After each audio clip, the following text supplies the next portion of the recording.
NBC Sports presents Game 1 of the 1970 World Series.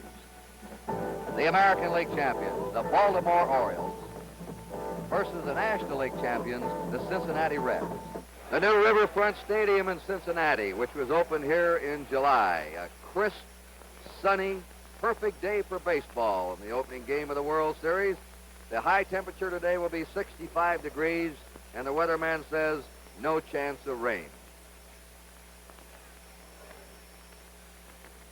Hi, everybody. I'm Kurt Gowdy of NBC. This is Jim McIntyre of the Cincinnati Reds, and roaming down on the field will be my regular season partner, Tony Kubek. And you know, the odds makers and experts have called this World Series dead even, and why not? Each team breezed through the regular season, winning over 100 games. Each team then went through and won the playoffs 3 in a row. Each team has some of baseball's biggest stars in its lineup. Each team has balance, power, hitting for average, pitching, fielding, and also good bench strength. These are two powerful teams. And if you could be named a manager for next year, or even this year, maybe for the World Series, the lineups of each team would be the kind of a lineup you'd like to manage if you had the shot. Let's take a look at the starting pitchers for today's World Series opener. And the two pitchers are almost parallel. On my left and on your left is Jim Palmer, 24 years old, who in 67 and 68 had bad arm and back problems. In fact, his entire future was in jeopardy, but he's come back to become a 20-game winner this year. And on your right is Gary Nolan, an 18-game winner, and he too had arm problems in which his future was in doubt, but he's bounced back to win 18 games this year for Cincinnati. Two young right-handers who've made it back and made it back big. So that's the setup, and we now want to turn you over to the outstanding voice of the Cincinnati Reds, Mr. Jim McIntyre. Thank you, Kurt. Just a little bit about the Cincinnati Reds. They moved into their new home, Riverfront Stadium, and I might say this, that the people here in the Midwest are very proud of their new park. They turned out in record-setting numbers this year. Over 1,800,000 watched the Reds play at home this year. Let's take a brief look at the new Riverfront Stadium. These are the third base field boxes that rotate, are built on a railroad track and rotate and come around parallel to the right field stands when the stadium is converted to football. The foul poles are really screens about 3 feet wide, and any ball hitting the screen, of course, is a fair ball. They run from the roof of the stadium all the way down to the top of the fence, a wooden board fence that is removable. It's 12 feet high. It's 330 feet down each foul line. It's 404 straight away to center field, and 375 in the power alleys. Now, you can see that the stadium is not complete. This is the stadium level on the plaza level all the way around and through the outfield, where you can sit up there and dine and watch the game. Today, World Series history, an all-synthetic field, except for the mound and home plate areas. The mound itself is built on a circular plate, is removable for football, and around the bases are sliding areas. Those sliding areas are about 20 by 20 on each side, and that's just about the dirt that there is on the field. Now let's go down to Tony Kubek in the stands. Beautiful. With me down on the field, Tony Martin. And Tony, you're singing the national anthem tomorrow, and it must be quite a thrill for you. It is a thrill. It's a thrill if you can get through it without missing the words. I've had experiences. The late Nat Cole was always frightened. We always are when we get to sing that song. It's so emotional. Just you hope you get the words right. Tony, what about the ball game? Do you have a favorite team? Are you a National American Leaguer? I'm a National Leaguer, I guess, for a long, long time. I have great memories here. Freddie Hutchison. I was here. I won't give my age away, but I was here and saw that 7-game series in 1940. That's a little before your time. Is your wife Sid Chericia? Sid's in Chicago. She's doing a play, but she's right by the tube now, watching you and watching the whole scene and looking at me and wondering if I stayed out too late last night. Tony Martin, looking forward to seeing you. Have a good time at the ballpark. Thanks, Stone. Hello, everybody. Have a good time. Let's go on back upstairs.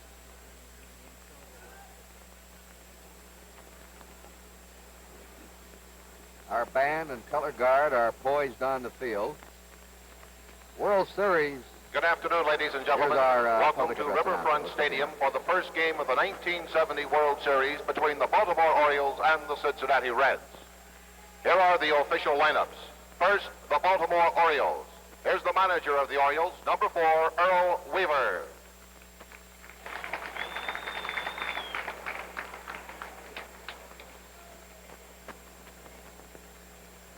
Batting first and playing left field, number 9, Don Buford.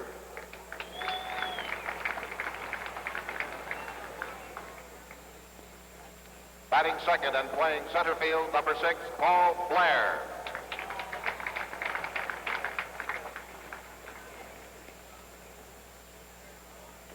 Batting third and playing first base, number 26, Booth Powell.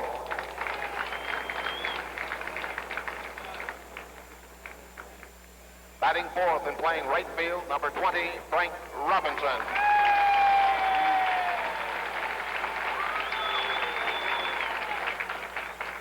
Batting fifth and playing third base, number 5, Brooks Robinson. Batting sixth and catching, number 10, Ellie Hendricks.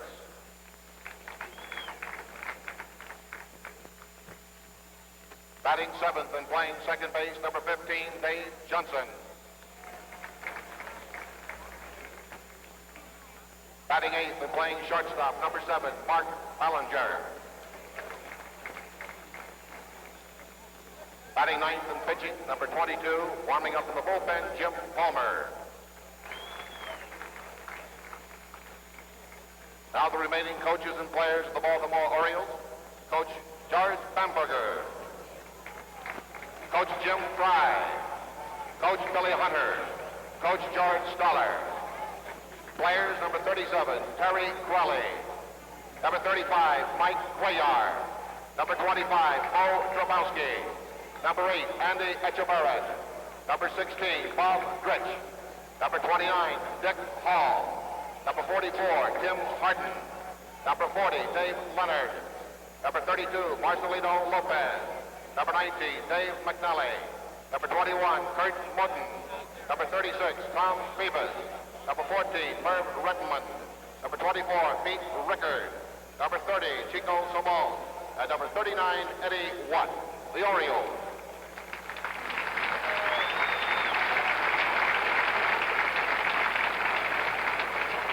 Now, the Cincinnati Reds.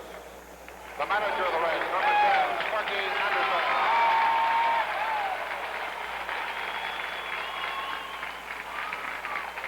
Batting first and playing right field, number 14, Pete Rose.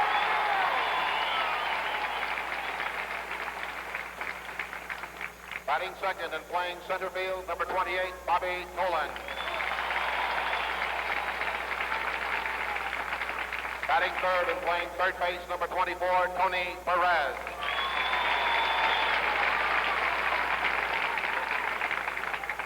Batting fourth and catching, number 5, Johnny Bench.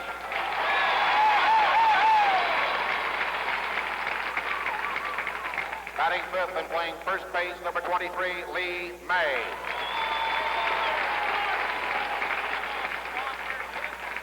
Batting sixth and playing left field, number 25, Bernie Carbo.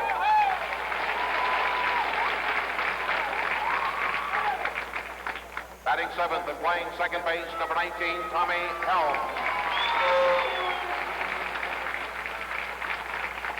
Batting eighth and playing shortstop, number 6, Woody Woodward.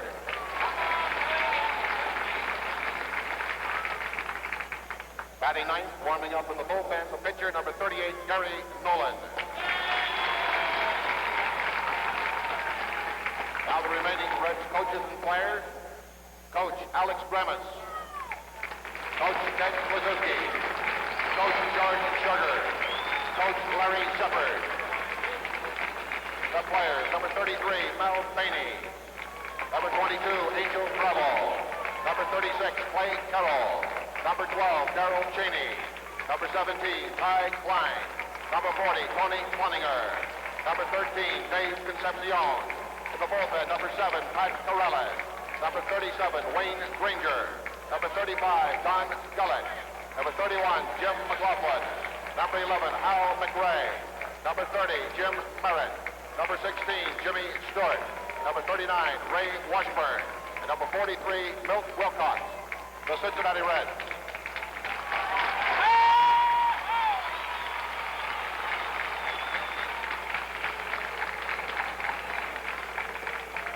Ladies and gentlemen, will you please stand for our national anthem, which will be played by the Lemon Monroe High School Band will be sung by the Jackson Five.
Young Mod group, the Jackson 5 on the national anthem. The first game of the 1970 World Series is being brought to you from Riverfront Stadium as the Baltimore Orioles meet the Cincinnati Reds. We're getting set down on the field, Kurt, for the traditional first ball tossing ceremony. Commissioner Bowie Kuhn and Mrs. Kuhn standing alongside. I understand the commissioner's going to toss out a couple of baseballs, and Johnny Bench. Here is a special report from the CBC newsroom. The kidnapping of British diplomat James Cross is moving towards a climax. The federal government faces releasing 23 imprisoned separatists with the alternative that the diplomat will be killed. Sources in both Ottawa and Montreal indicate a decision will be made by the federal government before the 6 p.m. deadline set by the FLQ. A statement is expected shortly by Ross Francis, a spokesman for external affairs in Ottawa, and the lawyer who has represented a number of separatists, Robert Lemieux, will hold a news conference. Mr. Francis says it is wrong to presume that the government will release the prisoners, but the possibility remains. A task force of senior civil servants with external affairs, justice, the Solicitor General's office, the RCMP, and the Prime Minister's office are working on a response to the demands. The External Affairs Minister, Mr. Sharp, is in close touch with the Quebec Justice Minister, Mr. Choquette, and the kidnappers may make contact with Mr. Lemieux. Earlier this week, both Mr. Sharp and Prime Minister Trudeau appeared to reject demands that prisoners be freed. Since then, at least one demand has been met: the broadcast of the FLQ manifesto on the CBC's French radio and television networks. But so far, no indication on how the government will react to the ultimatum. The deadline remains at 6 p.m., and we will be carrying reports throughout the day as warranted. That was a special report from the CBC newsroom. And now we rejoin the first game of the World Series. Rookie in either starting lineup: Bernie Carbo, Bobby Tolan, the center fielder, Pete Rose, the right fielder, Johnny Bench is the catcher, and 22-year-old Gary Nolan, born in Hurlong, California, lives now in Oroville, California. His fifth professional season began in the Cincinnati organization in 1966. This year he won 18 and lost 7 with an earned run average of 3.26. He pitched a great game in the playoffs. He shut out the Pirates. Last Saturday, allowing no runs and 8 hits in 9 innings, he was removed for a pinch hitter, but he received credit for the 3-0 10-inning victory by Cincinnati. He's been rough here at home. He's won 11 and lost 3 in home games this year. And at Riverfront Stadium, you know, they moved here from Old Crosley Field midway in the season. He's won 7 out of 8 decisions. The umpires will be Ken Burkhart behind the plate.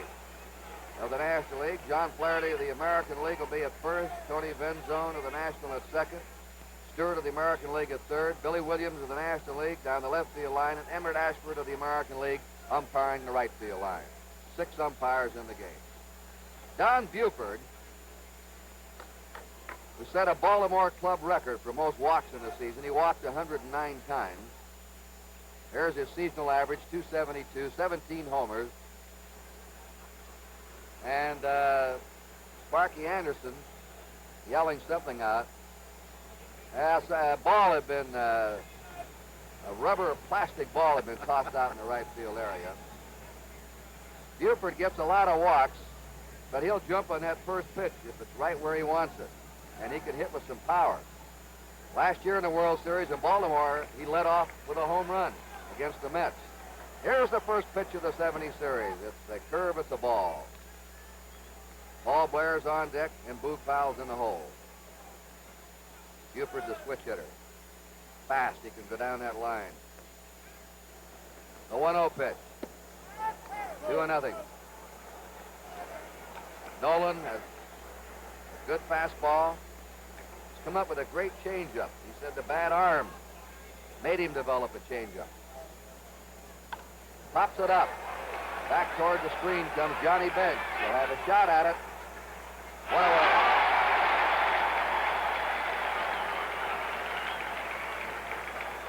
Kurt Johnny Bench made a terrific play during the playoffs last Monday against the Pirates. He literally climbed the screen to grab a pop foul right off the edge of the screen. Well, I saw that on TV, and it was an unbelievable grab. George Stoller's coaching at first. Billy Hunter at third for the Orioles. 1 out, nobody on. Paul Blair up. Blair hit 267 for the year. Ball 1. Didn't hit much in the playoffs. Only had 1 hit and 13 times up. But saved 4 runs alone in 1 game against the Twins. One of the top center fielders defensively in the game. They're playing him straight away with Tony Perez in tight at third. A 1-0 pitch. 1-1 now for Blair. Blair had a bad beaning this year. In June, he was hit in the cheekbone. He had 2 operations, had to have his sinuses drained. He was out of over a month. He was hit by Ken Tatum of the Angels. Curve is low and away to him. 2-1. And Nolan has been behind the first 2 batters. That's Boog Powell on deck. The 2-1 pitch coming up by Gary Nolan.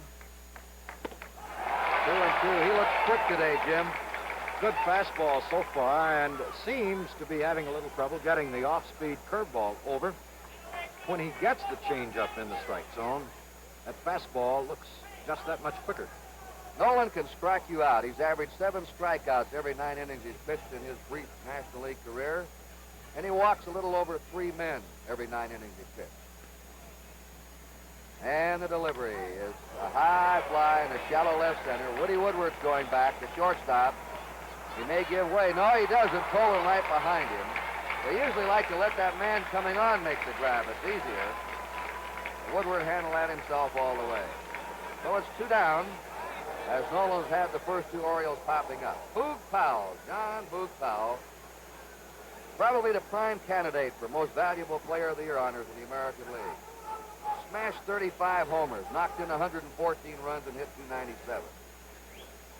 He was the leading hitter in the playoffs for the Orioles, and he's been their high average hitter in the 2 World Series. Now they're putting a shift on for him. 3 infielders on the right side, the outfield deep and toward right. You pitch him outside, though, he'll go to left field and hit it deep. Ball 1 to him. Boog was telling us before the game, I usually like to let that first pitch or 2 go by, but I'm going to be aggressive in this series. I'm jumping on everything.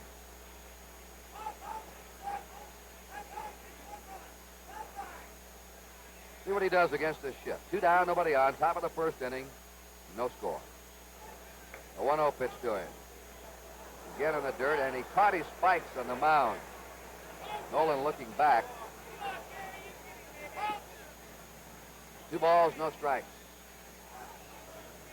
Powell's the biggest player in this series. He weighs around 250. Reared in Key West, Florida. Now makes his home in the Baltimore area. Fastball for a strike. 2-1. Powell has hit for an average in the 66 series and last year's series against the Mets, but he hasn't hit with much power.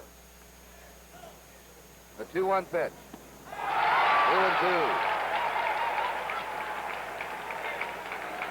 An indication that Nolan has a good fastball going for him is the fact that both Buford and Blair popped it up. It's hopping. 2 down, 2-2 the count. Nobody on.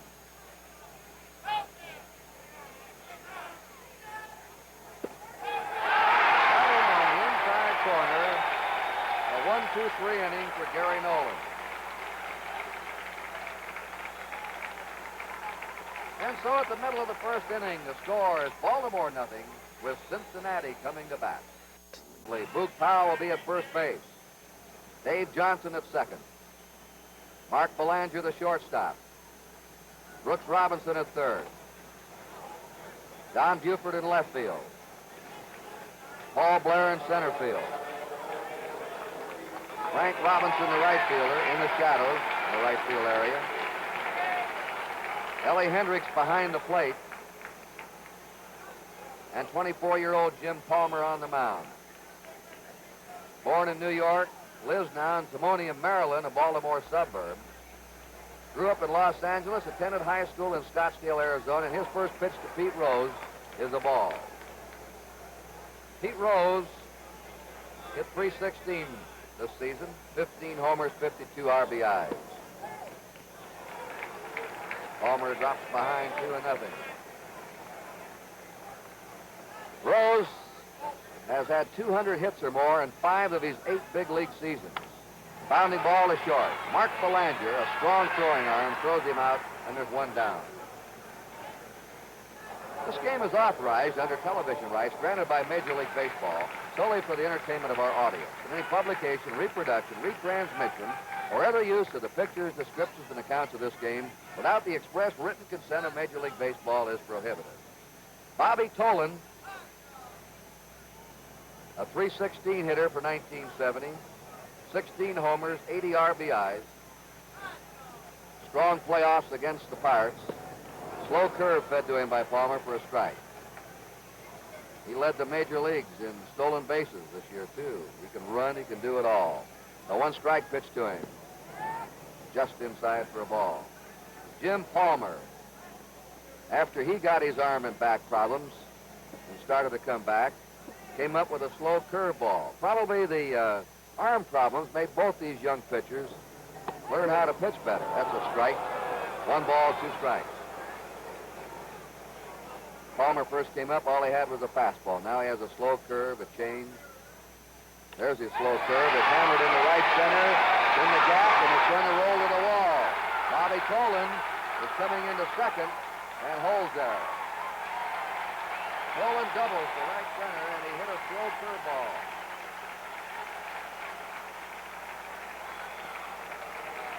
Bobby Tolan has great speed, as Kurt said, and he hit that ball an outside pitch and still pulled it in the gap. And the outfield turf is a little bit damp. And here's a good look at Bobby's cut at that pitch. Got the end of the bat on it and still jerked it around to right center field. Big stride and good power. Bobby has a lot of power for his size. Well, the Reds are threatening. They have 1 down. Tolan in second and Tony Perez up. Perez hits a high fly ball out to Frank Robinson, backpedaling toward the warning track. Tolan's tagging at second. Here comes Tolan to third. 2 down. Perez went right after that first pitch and flied to right. Johnny Bench. How'd you like to have this boy's future? Just 22 years old. Earl Weaver, the Baltimore manager. Johnny Bench led the majors in homers this year with 45, in RBIs with 148, and hit .293. Just 22 years old and already has completed his 3rd full year in the major league. He broke Ted Kluszewski's old RBI mark of 141. Runner on third, 2 down, no score. Last of the first inning, he lines it into left field for a base hit, and Cincinnati's out in front 1-0. And their first ball hitting against Jim Palmer. Evidently, they've had something in their scout reports jump on him. Perez went after the first pitch, and Bench went after the first pitch. Cincinnati leads 1-0. 2 down. Johnny Bench at first. When you get rid of Perez and Bench, you're still in trouble. Lee May hit 34 homers. 94 RBIs, batted .253, and a pitch of the ball to him.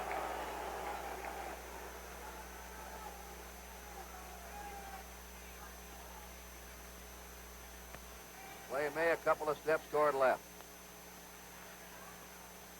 The 1-0 pitch. Line shot to left. Don Buford plays it on the hop. Bench is stopping at second. The throw comes into Belanger. And the Reds now have had 3 solid hits here in this first inning. Some jackets are being peeled in that Baltimore dugout.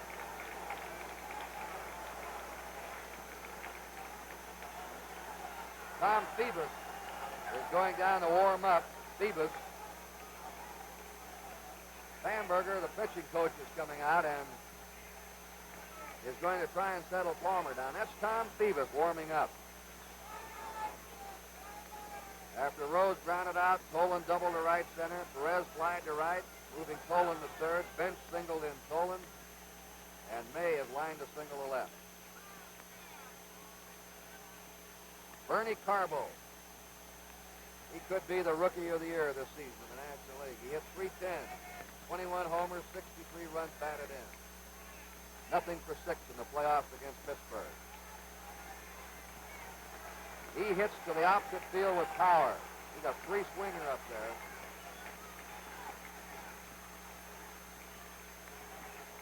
A Detroit, Michigan boy. The pitch to him. A slow one, ball 1. Palmer so far does not look nearly as sharp as he did against Minnesota in the playoffs last Monday. That's Bench, the lead runner, at second. Mays at first, or 2 down.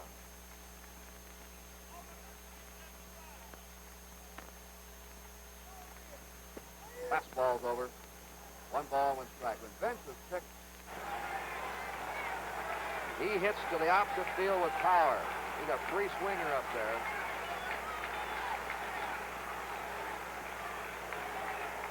A Detroit, Michigan boy. The pitch to him. A slow one, ball 1.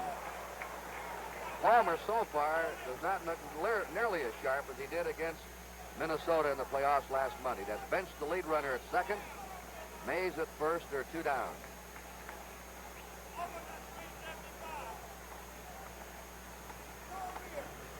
Fastball's over. 1 ball, 1 strike. When Bench was picked in the 1965 free agent draft in the second round, Carbo was the first draft pick that year for Cincinnati. In other words, the Reds went for Carbo over Bench. Right. But they ended up with both of them. There's a line shot to third to Brooks Robinson. The Orioles are out of the inning, but 4 balls hit hard that inning against Jim Palmer. 1 run for the Reds, 3 hits. There were no errors and 2 men left. At the end of the first inning, it's Cincinnati 1 and Baltimore nothing. For months. In the second inning, Frank Robinson, Brooks Robinson, and Ellie Hendricks will be up for the Orioles. And Frank Robinson, as he said, it's like coming back to your hometown. He's returning to Cincinnati, the club that traded him away in one of the worst deals ever made in baseball history. He went to Baltimore. They said he was an old 30. This is 5 years later. He's 35, and he's still a great player. He played for Cincinnati 10 seasons, from 56 through 65. Robinson naturally would love to do well here, but he said the thing I have to do is I don't want to press. Ball 1.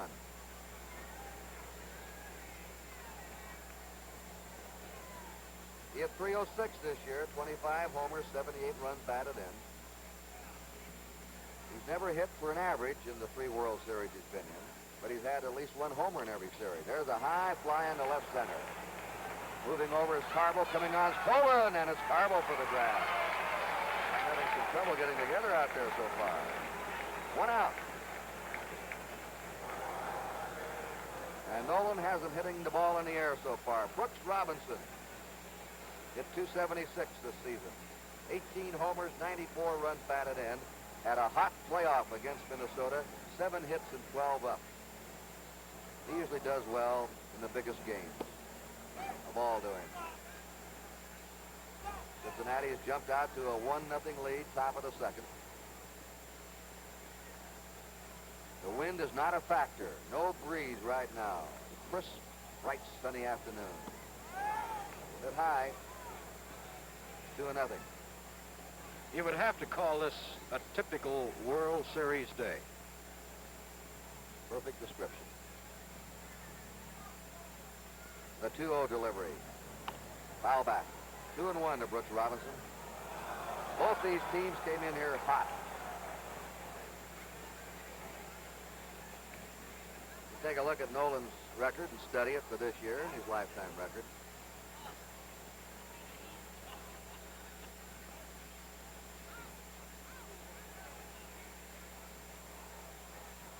Baltimore won their last 11 regular season games and won 3 in a row against Minnesota. They have a 14-game winning streak coming into the series. Cincinnati won 12 of their last 15 games. All 3-1. Oddly enough, the Orioles bring there's Sparky Anderson, bring a 4-game World Series losing streak in. After winning the opener against the Mets last year, they lost 4 in a row.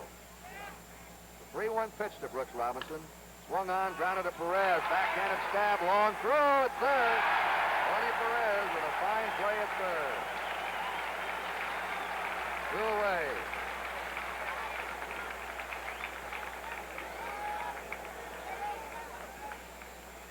As Jim pointed out, this is an all-artificial turf infield except for the sliding areas around the bag. In the American League, there's only one artificial infield. That's in Chicago. There are quite a few now in the National League, so the Orioles are playing on a strange surface to them. Ball one, Belanger, Brooks Robinson, Davy Johnson, all said those. Ball comes a little quicker to you, but it has a true bounce, and you just have to be a little more alert. Outside of that, no difference. Foul back by Ellie Hendricks. 1 ball, 1 strike to him. 2 down, nobody on. Hendricks hitting .242. The on-deck batter, Dave Johnson. Hendricks suffered a broken middle finger on his right hand in September. He didn't catch again until September 29th, and it's going to be interesting, Jim, to see what Cincinnati does with him, because he hurt his throwing arm with that finger in the cast, changed his throwing style. He's got a sore arm. They might try and test him. 2-1. Nolan has been getting behind the hitters. This is usually poison to a pitcher. He's been behind 2-0, 2-1, or 3-1 on every batter, but has bounced back to get him out. 2 down, nobody on. The 2-1 pitch to Hendricks. Foul back, and the count's 2-2. Now this is the 6th batter he's faced, and his first pitch to each batter has been a ball. The way he shook off Johnny Bench there before making that 3-1 pitch leads you to believe that he is relying in his own mind on his fastball. 2-2 count. 2 down, nobody on.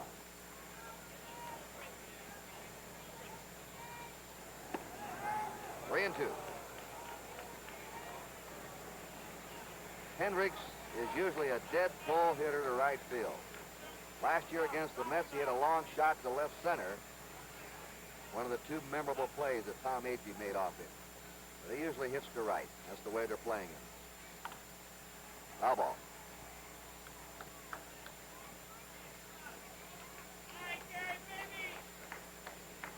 Big Klazuski. Looks strange to see him with those glasses on. Great power hitter.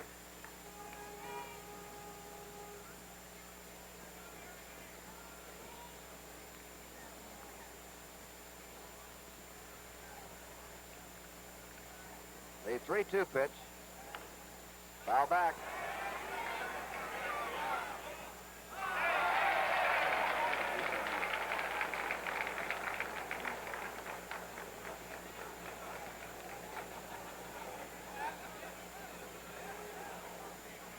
Two down, nobody on. Cincinnati ahead, 1-0. Top of the second. And a 3-2 pitch coming up to the Baltimore catcher, Ellie Hendricks.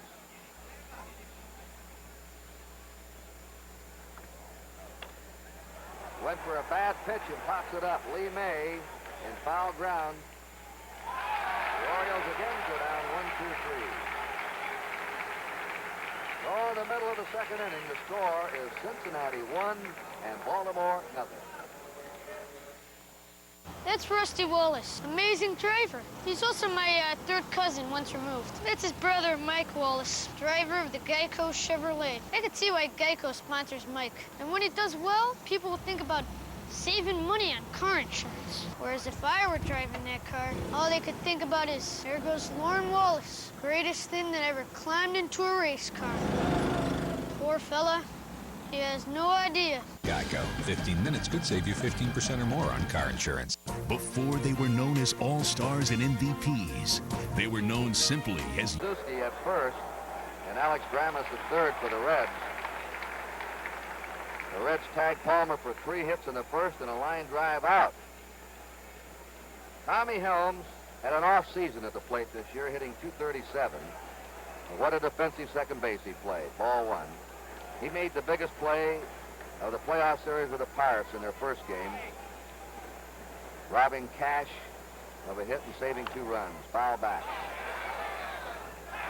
Helms is the spunky type of player that does things that don't show up in the box scores to win for you. 1 ball, 1 strike to him.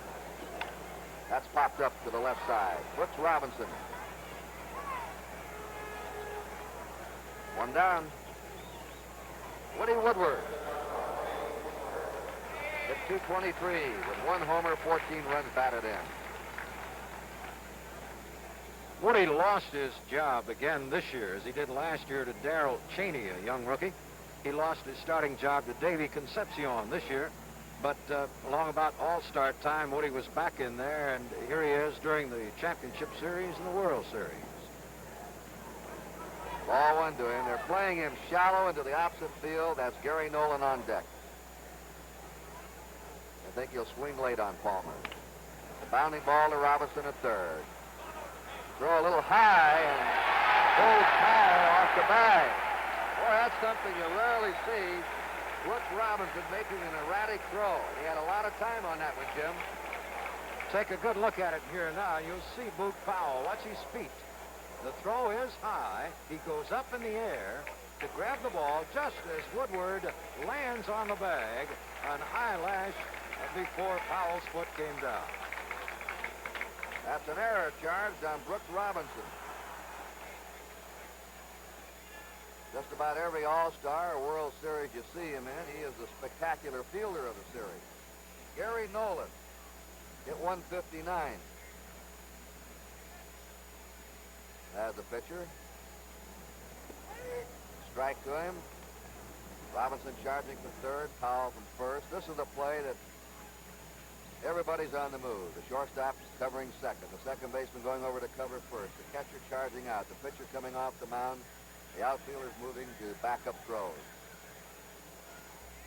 1 strike to Nolan. And he's hitting away with a hit and run on. Woodward was going. That's something you don't see often. The manager put on a hit and run with his pitcher up there. That's Jim Palmer's seasonal, lifetime, and World Series record.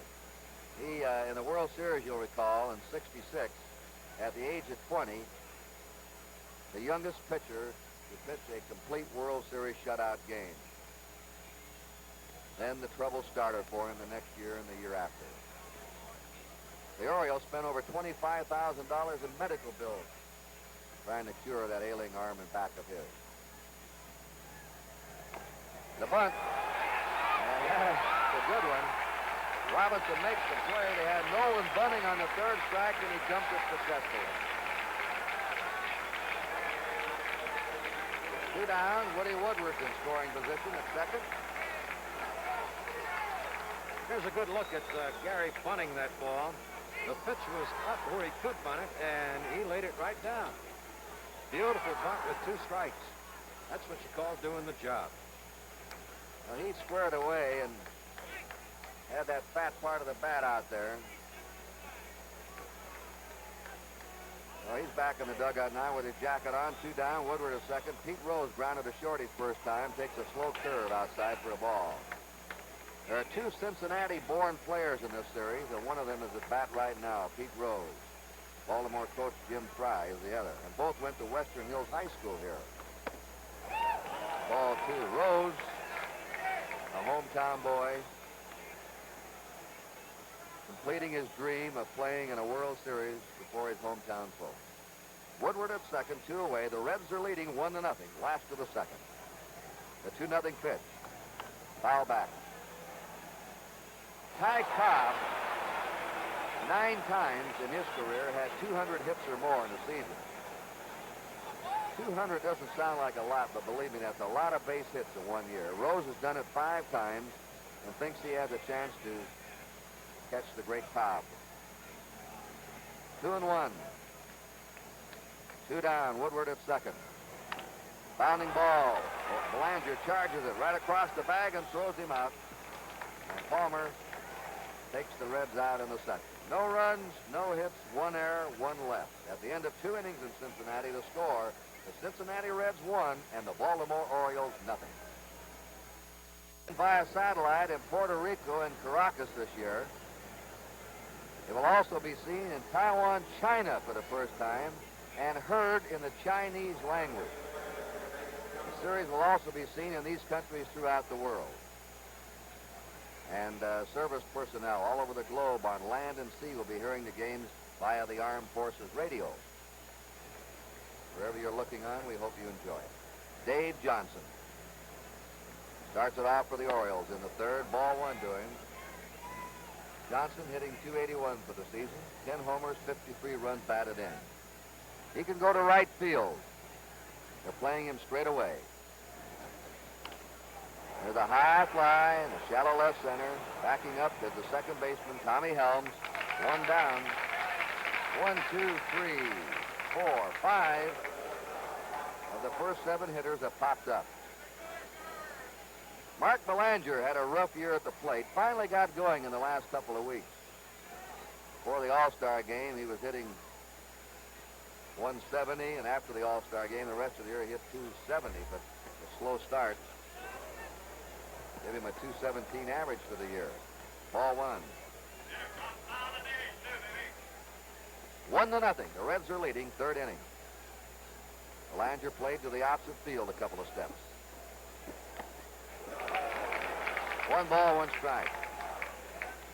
Tony Perez, a great ball player, was erratic this year. He made a lot of errors and some throwing errors, and wouldn't be surprised, Jim.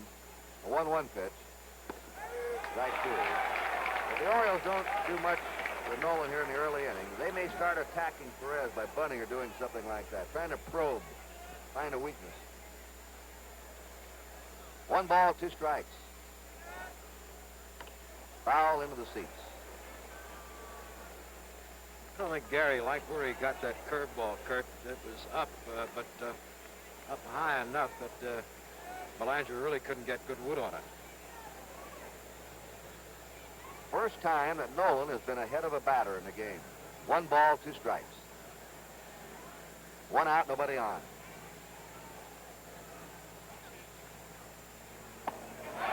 Got him on a good fastball. Threw it right by him. Second strikeout for Gary Nolan. And he looks just like he did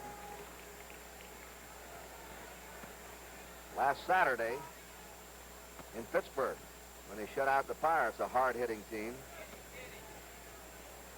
for 8 innings. Jim Palmer, good athlete, Palmer. He can hit, he can field his position, he can run. A strike to him. And now Nolan settling down his control, and he's finding that strike zone. When he gets that off-speed stuff in the strike zone, Kurt, he is tough. A 1 strike pitch to him. Palmer, strike 2. Nothing in 2. Nolan has set down the first 8 batters he's faced.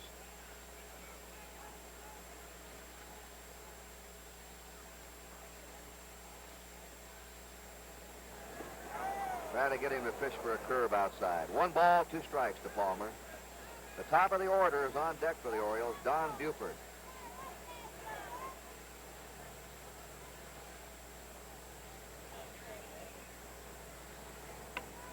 Nubs it off the end of the bat to Tommy Helms. Little flip over to Lee May. Another strong 1-2-3 inning for Gary Nolan. At the end of 2.5 innings, the score, Cincinnati 1 and Baltimore nothing. It's There it is, 51,531 for the receipts for the first World Series game. And Bobby Tolan, who led the Reds in their playoff series with Pittsburgh in batting, is picking right up where he left off.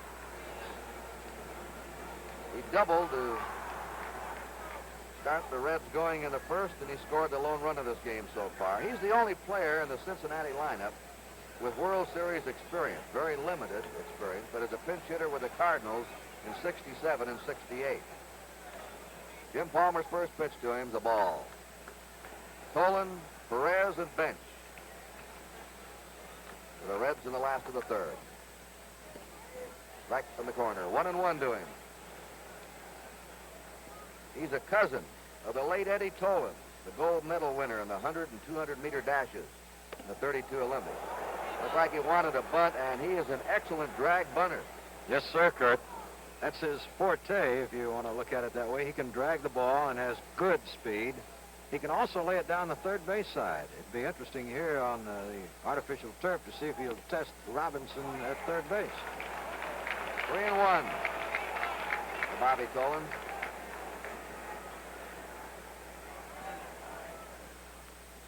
Fouls it back, 3-2.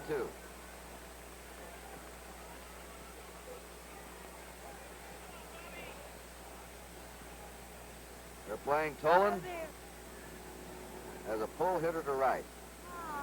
He came to the Reds in a trade along with relief pitcher Wayne Granger. Vada Pinson went to the Cardinals, a trade that has worked out beautifully for Cincinnati. And he's on the Major League's leading base stealer, Bobby Tolan, with 57 stolen bases on first. So now, Cincinnati fans already anticipating Tolan going. Tony Perez, flying to right. Former manager of the Reds, Dave Bristol, had a great description of Perez. If the game lasts long enough, he'll win it for you somehow. Inside a ball. The first part of this season, April, May, and June, Tony carried the Reds with his bat. 1 ball, no strikes. Trying to keep Tolan close. The Reds are leading 1-0. The last of the third inning, they've had at least one base runner each inning. There he goes, and the pitch is high. Hendricks can't get it out of his net. Stolen base for Bobby Tolan.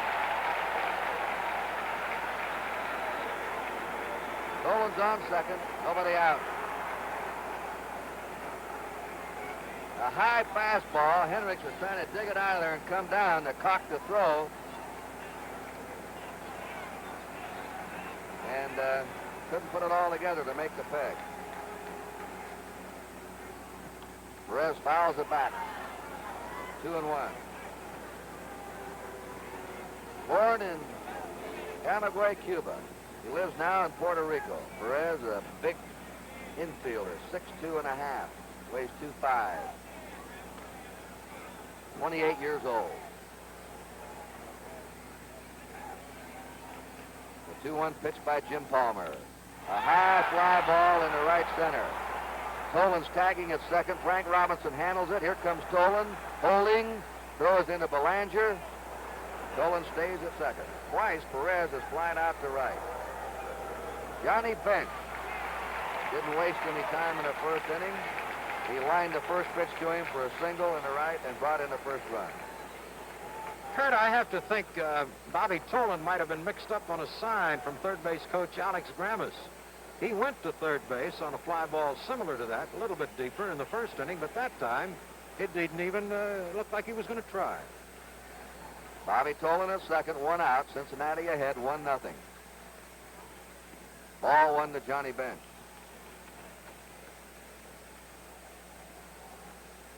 Jim Palmer has been a durable performer this year. Tied with Sam McDowell for the most innings pitched in the American League, 305. There's a pop in the shallow right. Going out is Davy Johnson. Boog Powell guides him all the way. 2 down. Dolan stays at second, and Lee May will be up now.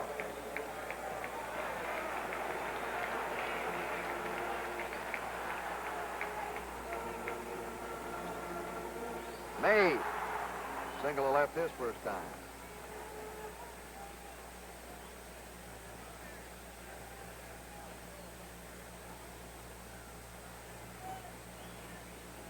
Palmer has not struck out a batter so far. Last Monday, he struck out 12 Minnesota players.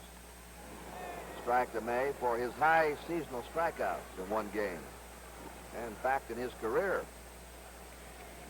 So far, he hasn't had that strikeout push. Sometimes he gets through the early innings, like a lot of pitchers, and gets better as the game goes along. A 1-strike pitch. Slow curve is over. Beautiful pitch. Strike 2 to Lee May. 2 down. Bobby Tolan at second.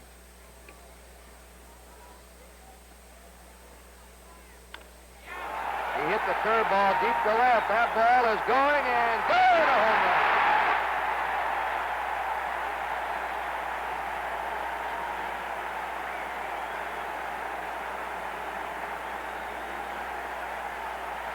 Palmer hung a 2-strike curve. He'd like to have that pitch back.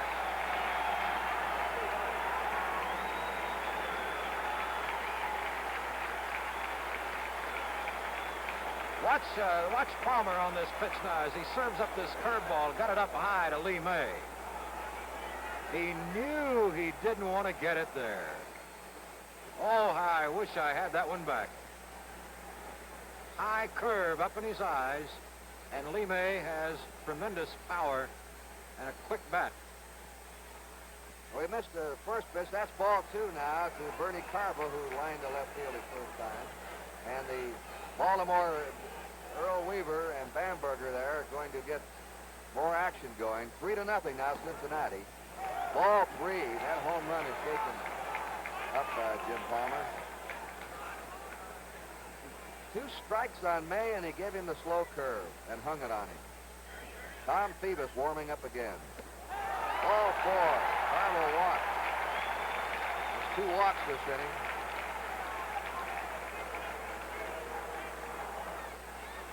Tommy Helms will be coming up. Tom Phoebus, the second time he's warmed up. The Reds are ahead 3-0.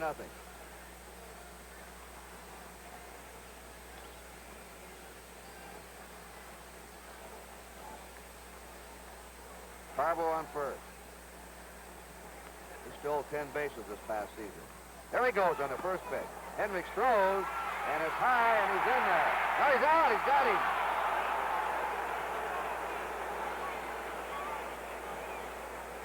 All right, take a look now. You'll see the play at second base. Carbo had a good lead, but they pitched out, and Hendricks did get away. A good throw, although it was high. It was there ahead of the runner.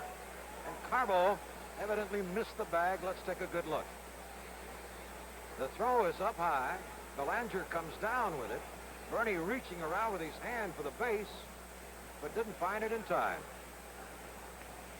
So in the last of the third, 2 runs, 1 hit. There were no errors, no one left. At the end of 3, it's Cincinnati 3 and Baltimore nothing. 1 to him. Buford fouled out his first time. Top of the order for Baltimore. Buford, Blair, and Powell.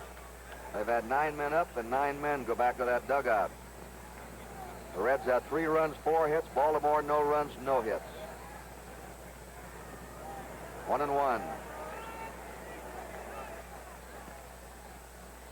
Well, so far, the Reds have had the pitching, the hitting. Baltimore's been struggling. The 1-1 pitch. 2-1 to Buford. He's one of the best leadoff men in the business. That's Blair on deck.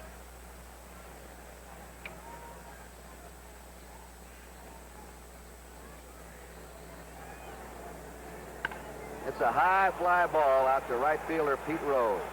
Notice the shadows in the right field corner. 1 down.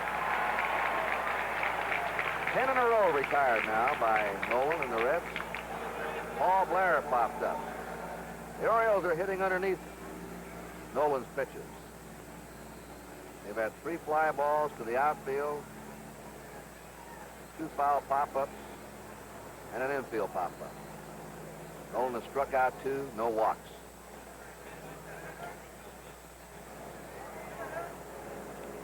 Ball 1 to him. Perez drawn in at third. Blair is an excellent bunter.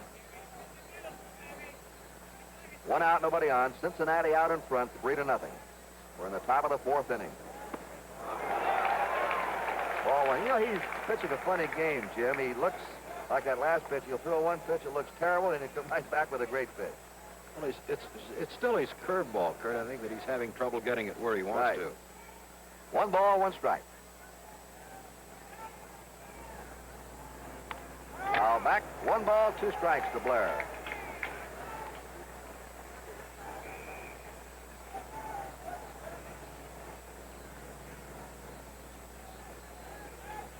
Boog Powell, the on-deck batter.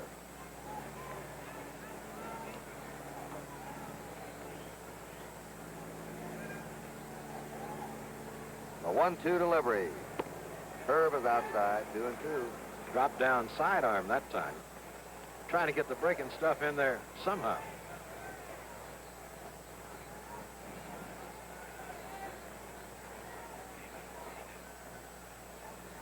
One down, nobody on. The 2-2 pitch to Blair. Foul out of play.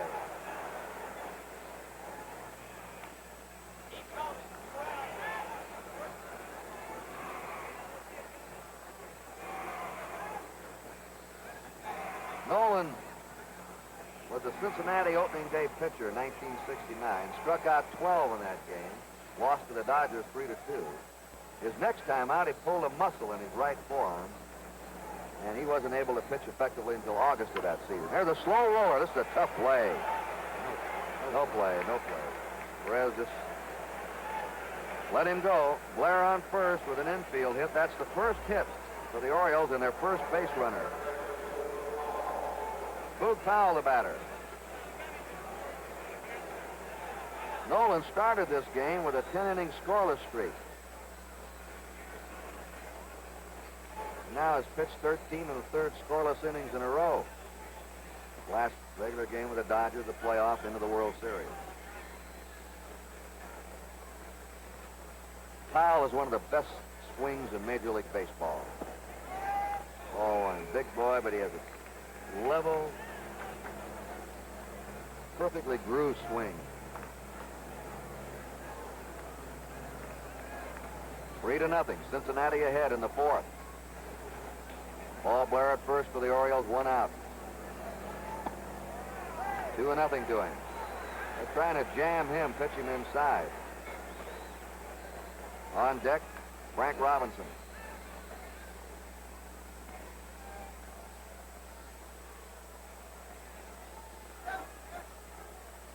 The 2-0 pitch. That's a pitch he likes. There's a long drive to left. That ball is gone, a home run. He'll murder that outside pitch and hit it deep to left. He hit 3 at Fenway Park one day, all up in the left field screen to the opposite field. So now it's 3-2. Boog Powell's 2-run homer. All right, take a good close look at Gary Nolan as he lets it go, and Boog Powell as he takes that big cut at that outside pitch. The ball here carries extremely well down the foul lines and to straightaway center field. But it doesn't carry so well in the power alleys in right center and left center. And the first pitch is outside to Frank Robinson for ball 1. Boog Powell got a big greeting when he went to that Baltimore dugout. 3 runs, 4 hits for Cincinnati, 2 runs, 2 hits for the Baltimore Orioles. 1-0 pitch to Frank Robinson. Ball 2, 2-0. Bench decides you better have a talk with Nolan. In the last World Series game played at Cincinnati, that was October 9th, 1961. The Yankees won that game 13-5. Frank Robinson hit a home run against Ralph Terry. Sparky Anderson. He's the youngest manager 36 years old in the major leagues. The 2-0 delivery. Foul back. Oh, almost a nice catch, Mac. Right up here in our NBC telecasting booth on deck, Brooks Robinson. Alan Roth was looking for cover.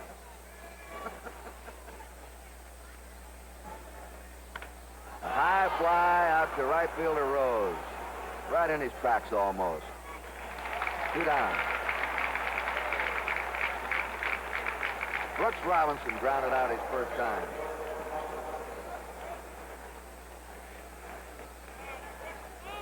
On the NBC scoreboard, Cincinnati 3, Baltimore 2.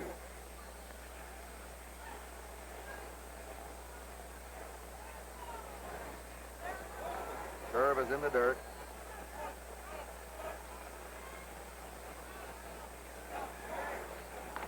Two down, bases empty.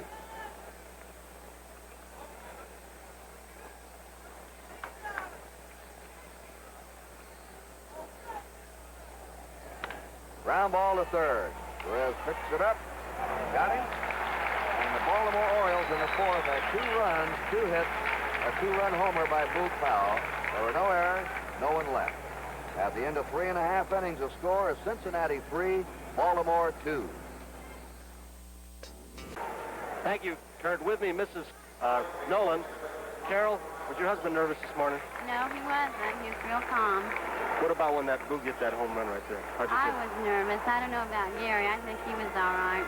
Carol, thank you so much. Let's get back and watch the ball game. Let's go upstairs. Tommy Helms leading off for the Reds in the last of the fourth. Palmer's over with a strike to him. Helms popped up his first time.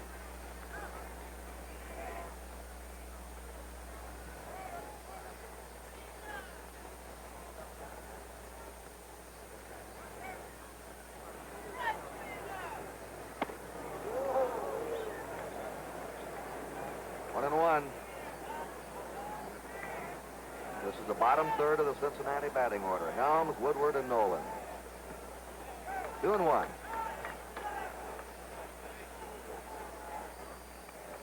Tommy's from North Carolina. That state has turned out a lot of major league ball players. 3 and 1. In this World Series, we have them from everywhere. I think California is the leader. 3 and 2. California has 6 native sons in this World Series. The only state with more than one. Oh, there's some of the others. There's a fly ball in the left center. Paul Blair drawing a beat on it. 1 down. We have them here from the Virgin Islands, Cuba, Panama, Venezuela, Poland. Also Hawaii. Woody Woodward.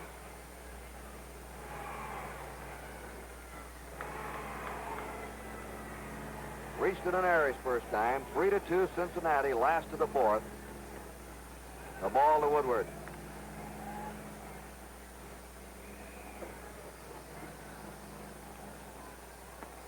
Foul back.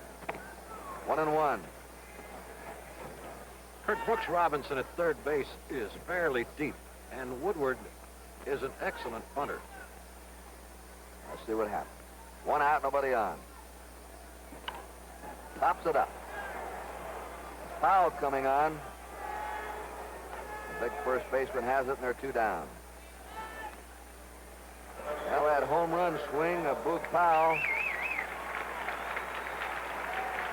seemed to pick up Jim Palmer. Gary Nolan gets a hand. He sacrificed his first time.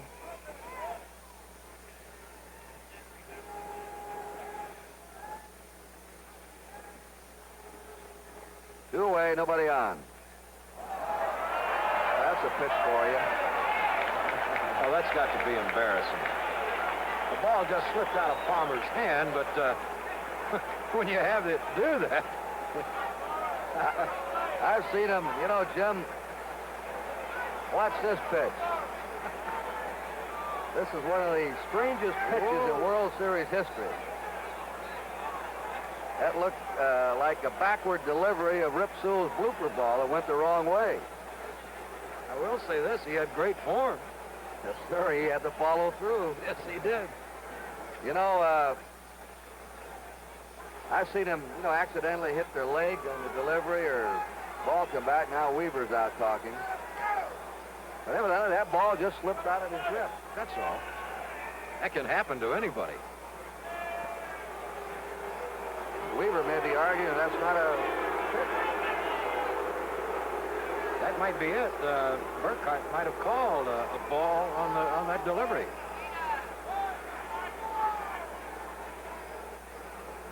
Now they're going to call in Red Flaherty. Weaver didn't win an argument last year. Everything went against him. Let's see if he wins the first argument of this 1970 series. In fact, he was the first manager in over 30 years to be ejected from a World Series game. I guess technically, Kurt, it's a question of whether it was a delivered pitch or not. Right. That's it. Ball one. Ken Burkhart, the home plate umpire, used to pitch for Cincinnati in 48 and 49. And now he's going through the motions of, it was a delivery. Right. Well, the ball never left the mound. Went up above his head. Ball two. That is the strangest pitch, I believe, that you'll ever see in a World Series or ever have seen. 2-0. 2 down, nobody on. Nolan takes a strike. We pause briefly for station identification.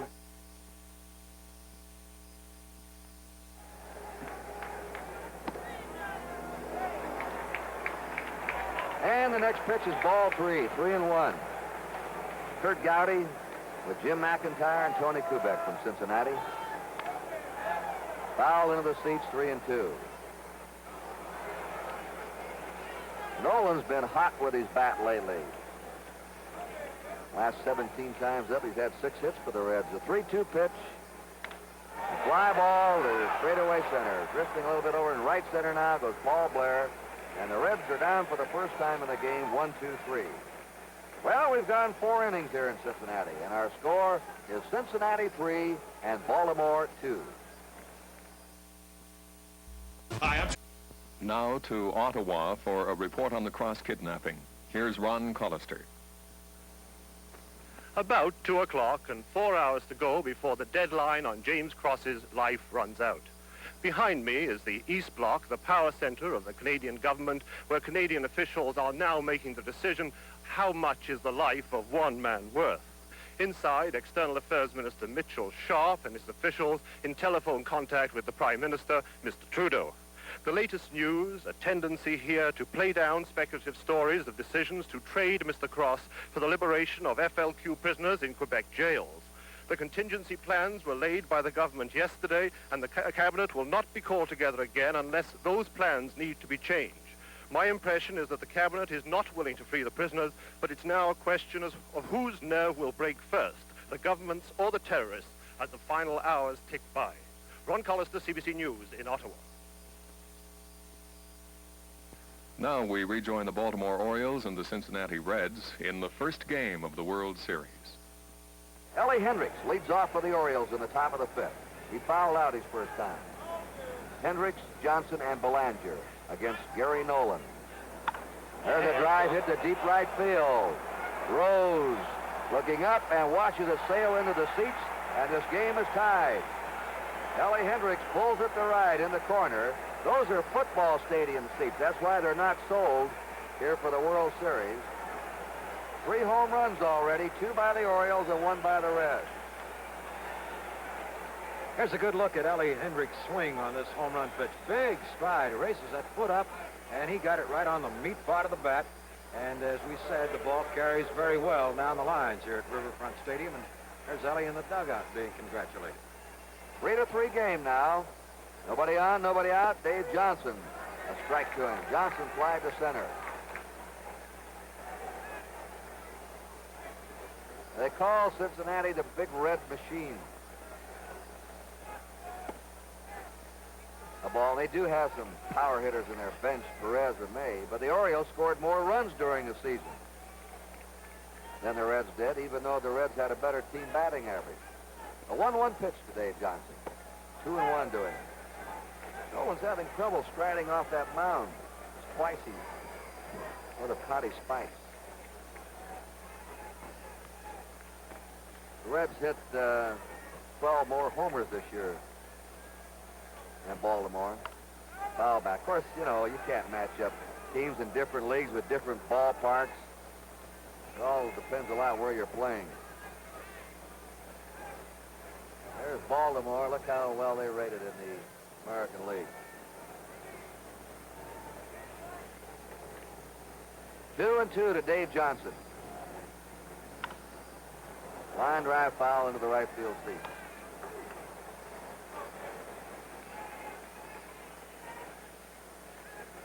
Sparky Anderson.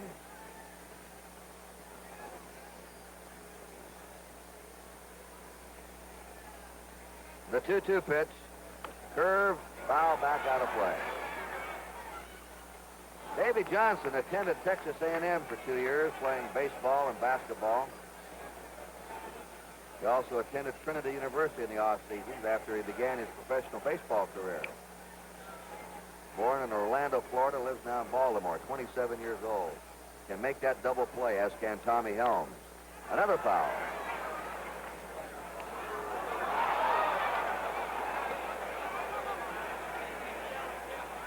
Johnson was the American League Gold Glove winner for his first time in '69. The 2-2 delivery. Fouls it back. Game tied 3-3. 3 runs, 4 hits for Cincinnati. 3 runs, 3 hits for Baltimore. 2 of the Orioles' 3 hits have been homers.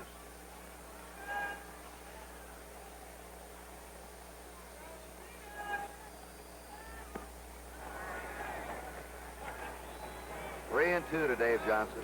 Just missed off the corner. On deck is Mark Belanger.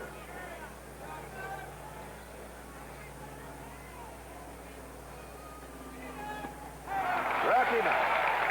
Third strikeout for Gary Nolan. Belanger struck out his first time. Belanger built much like a former great shortstop, Marty Marion. Tall, tremendous range in the infield.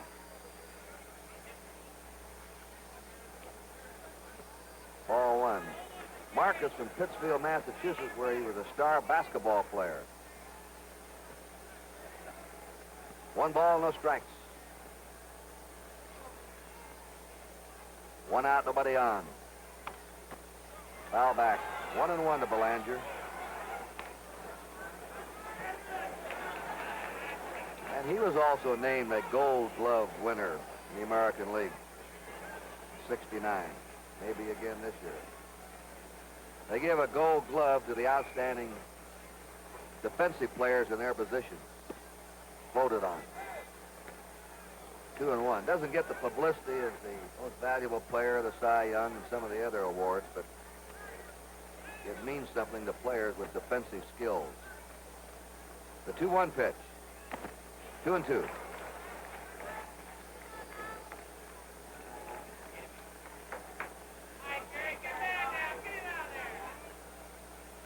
Earl Weaver, 40 years old. These two managers have a lot in common. Weaver never played in the major leagues. Sparky Anderson played only 1 year. Fastball for strike 3. 4 strikeouts. Both coached in the majors, not too long. Both have been outstanding minor league managers and winning minor league managers. And both played second base in their playing career. Jim Palmer grounded out his first time. Game tied 3-3, top of the 5th. Oh, and Jim, have you noticed the trend that more and more ball clubs hiring men out of their organization who have served years of apprenticeship? They don't care whether they've been big stars or not. No, that's the important thing, I think, is knowing the organization. A bunt, foul. Handling, I guess, their young players through the minors, proving themselves down below. And knowing a little bit about the talent and the personnel that they have. 2 down, nobody on for the Orioles in the top of the 5th. It's certainly been successful when you talk about these two men. That's right. 1 ball, 1 strike to Jim Palmer. Trying to reach for that curve. Buford. That ball started over to the on-deck circle, just reached out and tapped it away. He's getting a practice swing in. 1 ball, 2 strikes.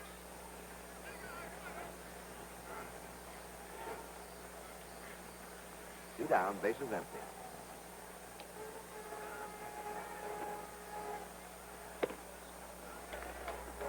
The outside pitch makes the count 2-2.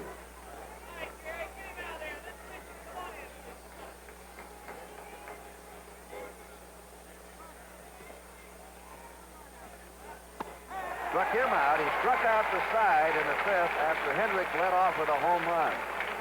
1 run for the Orioles, 1 hit. There were no errors, nobody left. We've gone halfway at the end of 4.5 innings. It's Baltimore 3 and Cincinnati 3. Pre-game show hosted by Joe Garagiola with Sandy Koufax and Mickey Mantle. Tomorrow it's Cuellar pitching for Baltimore. McLaughlin for the Reds, and pitching now is Jim McIntyre, the voice of the Cincinnati Reds. Thank you very much, Kurt. And hello, everybody. Rose, the top of the order, is bounced out twice to shortstop. And he ran up on that pitch like he was going to bunt it, and it was called strike 1. Pete, one of the few good switch hitters in baseball, fouls 1 back, 2 strikes. And now they're going to say that Hendricks tipped his bat, and Rose has been awarded first base. As he took a cut at the ball, his bat hit Hendricks' mitt, and he's given first base. Strange things happening in this first World Series game. That's right, Kurt. That's an error on Ellie Hendricks, the second Baltimore error, as he's charged with interference on Rose's cut. And Rose is at first with none out in the 5th inning.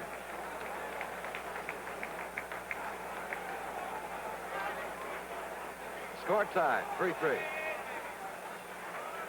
At the plate, Bobby Tolan has doubled and walked and scored 2 runs. Ball, strike call, delayed strike call. Down in the bullpen, right-hander Dick Hall of Baltimore begins to throw.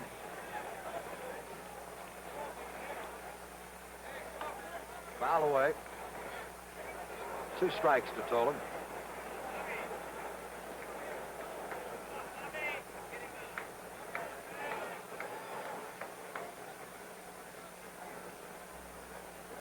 Crowd tense. They've seen the long ball today, and they may see some more. Count remains 2 strikes to Bobby Tolan. Tolan was the Reds' most consistent hitter of 1970. On May the 23rd, he was batting .302. He got up to .328 and never varied between those 2 figures the rest of the way. There's a ball high. 1 ball, 2 strikes.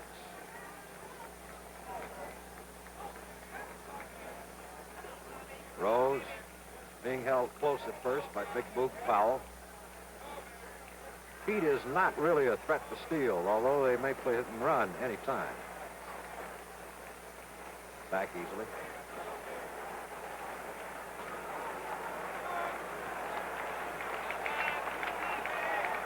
Rose crawfishes away.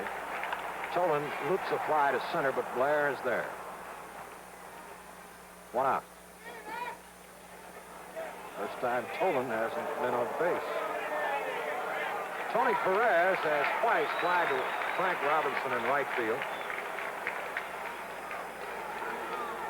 Palmer trying to bear down and get by the Reds and stay on here. There's some impressive figures. Trying to keep a short halter on Pete Rose.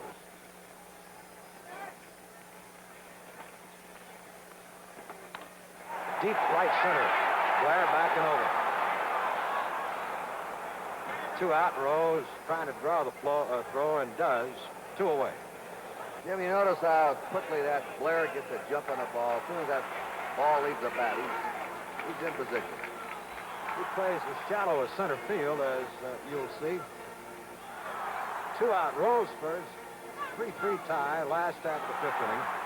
Johnny Bench, who appeared on the cover of about 5 different national magazines this year.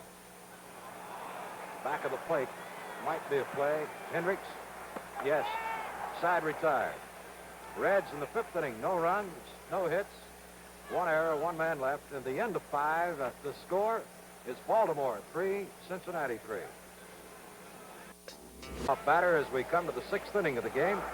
Score tied 3-3.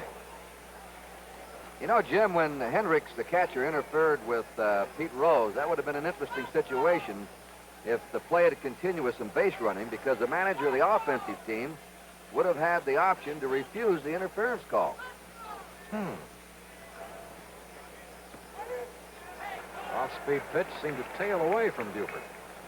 How many times have you seen catcher's interference in a season? Not many. That's rare. That's going to be out of play.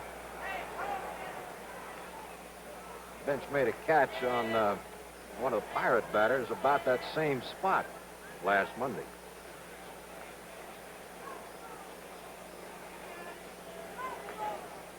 Don Buford's home run total of 17 this year was a personal high. His previous high was 15, 1968.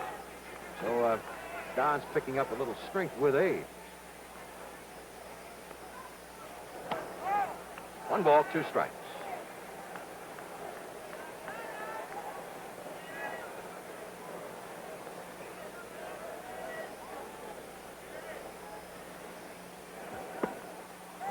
Owen tried to hit the inside edge about knee high. He's moving the fastball around. Gary, it's hard. There's Paul Blair, the on-deck batter. It's hard to realize Gary Nolan at 22 years old is a veteran of 4 years of National League play. 2 balls, 2 strikes.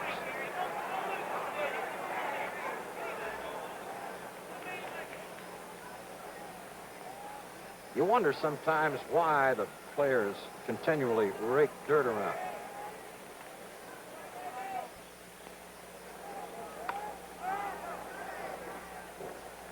Of course, here at Riverfront Stadium, the catcher and the pitcher are about the only ones who are able to do that. Most everybody else is stationed on the synthetic surface, and there's just no dirt to rake.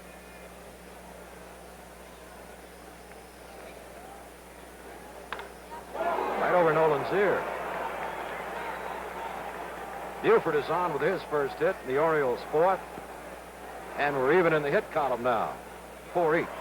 And we've got one of the 2 top base runners now, the Orioles on base. Blair led with 24 stolen bases. Buford swiped 16. So he may be a threat here on the bases. I think the crowd would get a kick out of seeing Bench try to cut Buford down. Blair beat out that little nubber down the 3rd baseline his last time up. 1 strike. Blair hit a 3-run homer and hit 3 home runs in a game at Chicago on April 29th this year.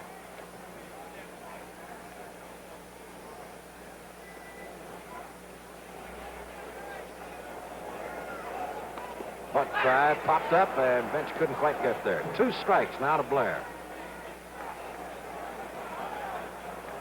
Nobody out. The Reds have started a pitcher down in the bullpen. Young right-hander Milt Wilcox has gotten out of the dugout. There's Milt, number 43. Loosening up in the Reds bullpen. Just 20 years old. Another good young pitcher. 2 strikes to Blair. Struck him. That's 6 strikeouts for Gary Nolan. 1 down, 1 on. 6th inning, score tied 3-3. And Big Boog Powell comes strolling out of there. Nolan has to take a deep breath.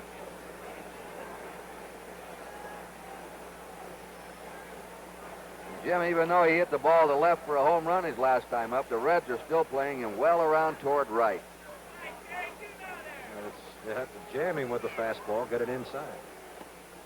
Off speed and away. 1 ball, no strikes. Boog was selected the most valuable player on the Orioles by the press, radio, and TV personnel who cover the club in each of the last 2 seasons.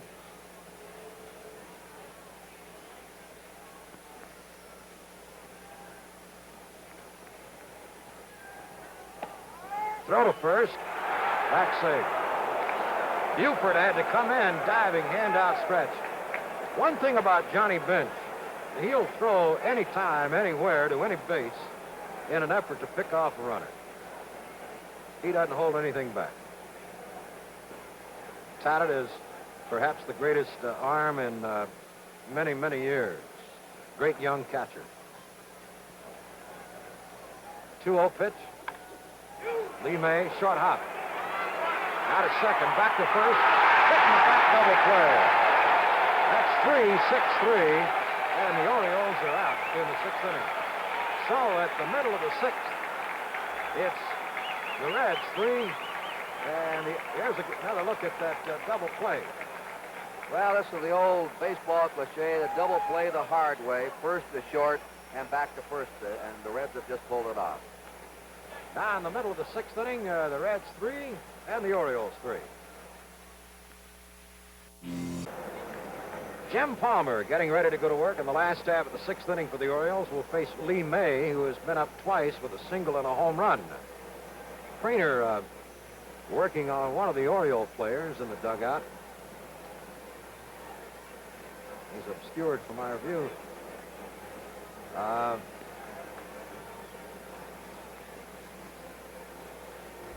They're just taping up Ellie Hendricks' chest protector or mask. If ever a trainer had the right name, it's this fellow, Ralph Savon. That's his name, Ralph Savon. And he does put some salve on those ball players during the year. Well, he got his mask fixed with a little tape, and he's ready to go, Kurt. Palmer, I'm sure, would like to pick up a World Series victory here today and give himself a little early birthday present. He's going to celebrate his 25th birthday next Thursday.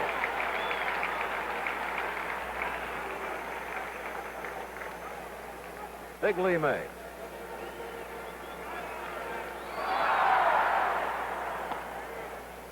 Good fastball.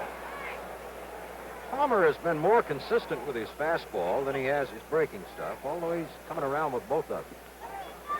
A little low with an off-speed delivery. There's Lee's wife, Terry. That is foul. Jim, it's rare to see Jim Palmer go through 5 innings without a strikeout. Well, he hasn't hung up any yet, has he? 1 ball, 2 strikes. Some very fine figures on the Reds. 2-2, 2 balls, 2 strikes. Since the Reds opened Riverfront Stadium June the 30th of this year, 2 balls have been hit in the Red seats in left field. One by Tony Perez and one by Richie Allen.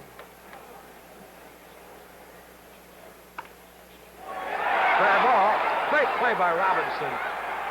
Look at that. Oh, great day in the morning. What a play. Well, he does it in big games. Watch this play. 33-year-old Brooke Robinson. Going to his right for this one.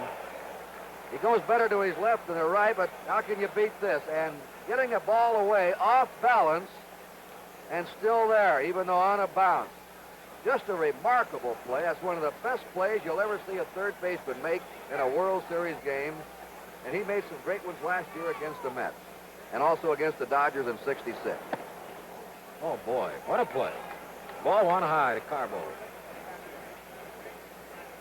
Bernie has a tremendous batting eye. 1 ball, 1 strike. He led the Cincinnati Reds in bases on ball. Drew 94 walks in 125 games.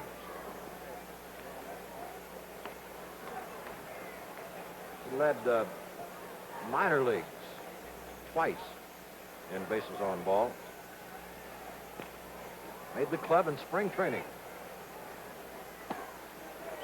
3 balls, 1 strike. 1 out, none on. 6th inning, Reds batting 3-3 tie.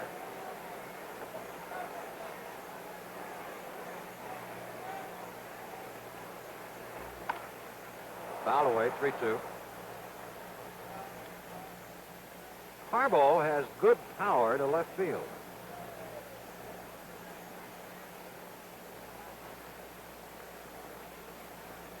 Just celebrated his 23rd birthday last month.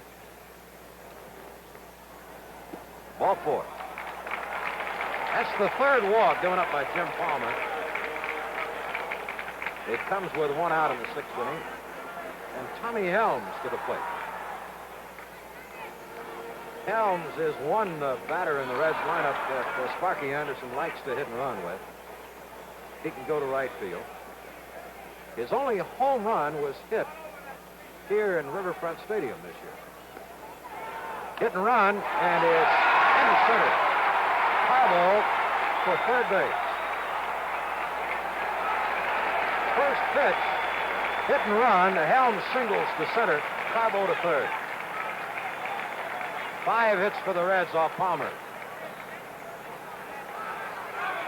Sparky is getting a little excited and indicating that he will send up a pinch batter for Woody Woodward, looks like.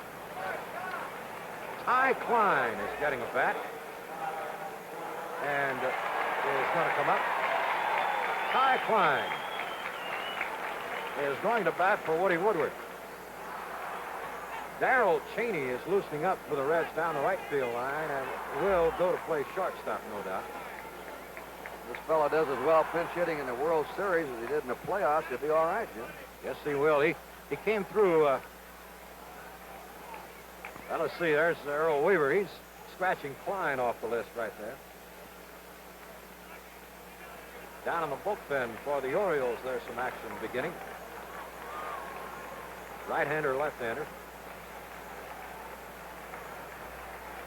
Klein, left-handed hitter. Obtained by the Reds June the 15th this year from Montreal. Runners 1st and 3rd. Ball 1 high. Mo Grabowski and Marcelino Lopez are the pitchers in the bullpen for Baltimore. And the Reds are going to start some action now. Clay Carroll is coming out.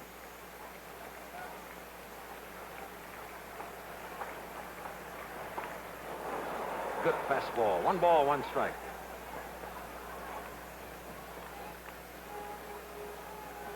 Now Wilcox is up. That's number 43, Milt Wilcox, warming up. And Darrell Cheney is number 12, you see there, playing pitch and catch.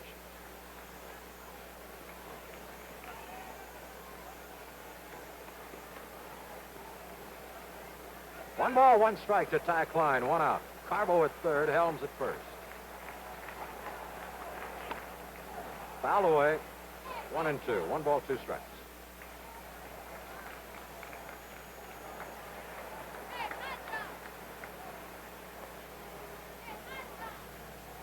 Gary Nolan is kneeling in the on-deck circle for the Cincinnati Reds, but don't be surprised if he's taken down.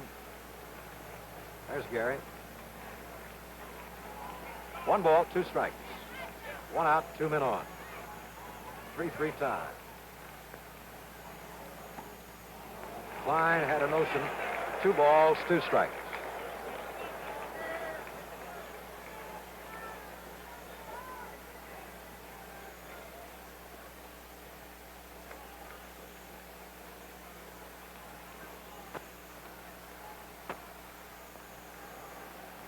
Slow curve. Trouble. Ellie Hendricks. Oh, and the umpire went down, and Carbo is arguing. Sparky Anderson will come out and put in his 2 cents. Hendricks just stepped out in front of the plate, came down with the ball, turned around, and got Carbo sliding in. Very unusual play. Watch this ball bounce and hang in fair territory right up above the plate.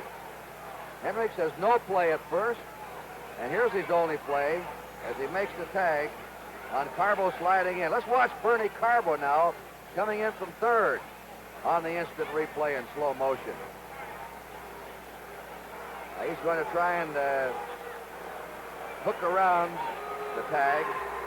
That ball's coming down to Hendricks. Here's Hendricks going for him. That's it. Sparky Anderson going back to the dugout. At the fielder's choice, decline. Carbo's out at home. Helms is on second. That makes it 2 down now for the Reds. And Anderson's still boiling. Yes, he is. He is hot under the collar. I don't see how you can claim umpire interference. Nolan is going to bat for himself. Foul back, strike one. He did have to slide out to his right with the umpire there. I think that might have been why Sparky was a little bit put out.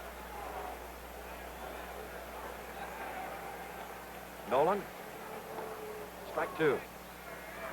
2 out, 2 on. Last half of the 6th inning, Game 1, 1970 World Series. The Reds and the Orioles in a flat-footed tie, 3-3.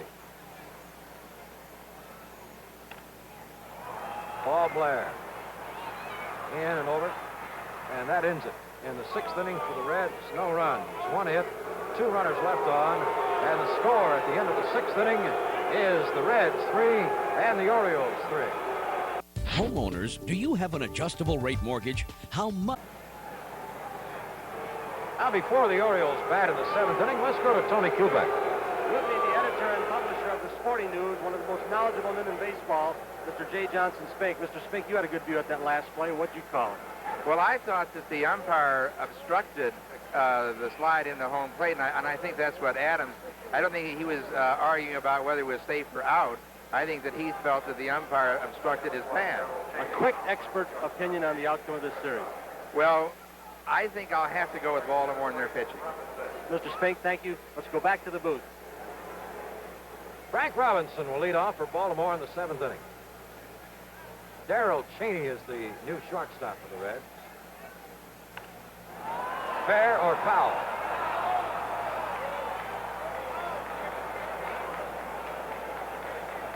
Foul ball. Strike one. If you get the pitch on the inside half of the plate, Robinson, who stands up on top of the plate as close as anybody, he can hit it a long way. 1 strike. Ball 1. We'll get a view of him from our center field camera, and I think the fans can see how close he stands to the plate and why he used to lead the National League when he was here in Cincinnati getting hit by pitch balls. That's right. 2 balls, 1 strike. That was before a fellow by the name of Ron Hunt came along. Well, actually, Minnie Minoso holds a record for being hit by pitch balls in a career. 189. Frank's not too far behind him, about 23 behind him. High pop-up, right side. Lee May, 1 away.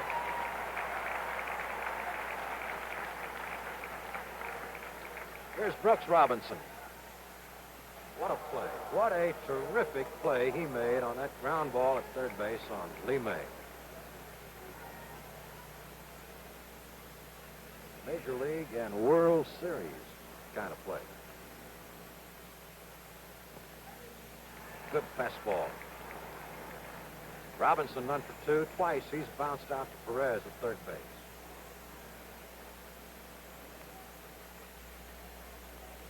They play him straight away. Left field. Carbo going back. Warning track. Looks up. Over. Brooks Robinson has given the Orioles the lead with a home run. The 3rd hit for Baltimore today. And it's 4-3 Orioles. Now here's our split screen. Nolan. Watch him after he delivers the pitch. Brooks Robinson swing. Not a big home run hitter, but he'll cash in his share. Nolan watching that ball sail out.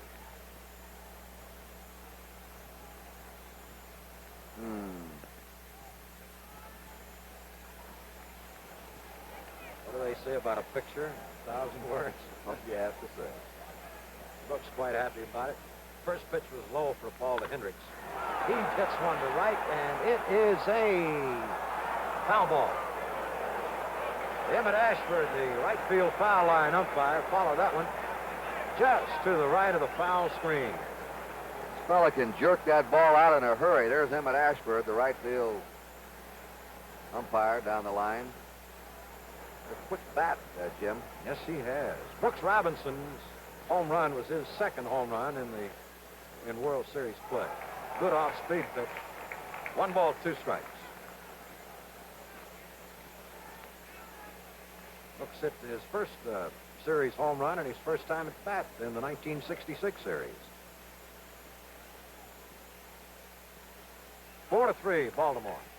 1 out, 7th inning. 1 ball, 2 strikes to Ellie Hendricks. Clay Carroll out in the bullpen for the Reds down the right field line.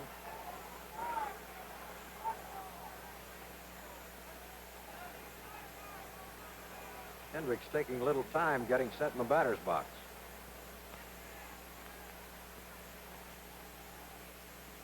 Struck him out on a curveball. That's 7 strikeouts for Gary Nolan.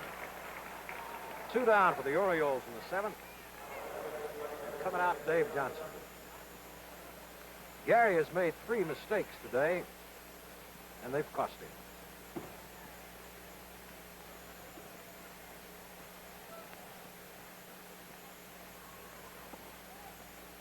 Ball 1 a little low.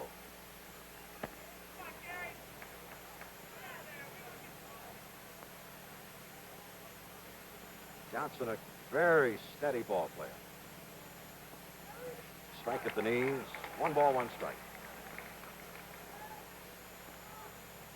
The shadow of the grandstand has not reached the playing area yet, except in right field. Change up. 2 balls, 1 strike. In about a half an hour, the shadow of the stands will have engulfed home plate and make it tough for the hitter. 3-1. The home run ball has plagued Nolan today. He's averaged giving up 1 home run about every 10 innings he's worked this year, so this hasn't been his usual home run rate today. No, he's made some mistakes today, and it cost him. Ball 4. That's the first base on balls off Nolan, and it may be an indication that he's getting a little tired.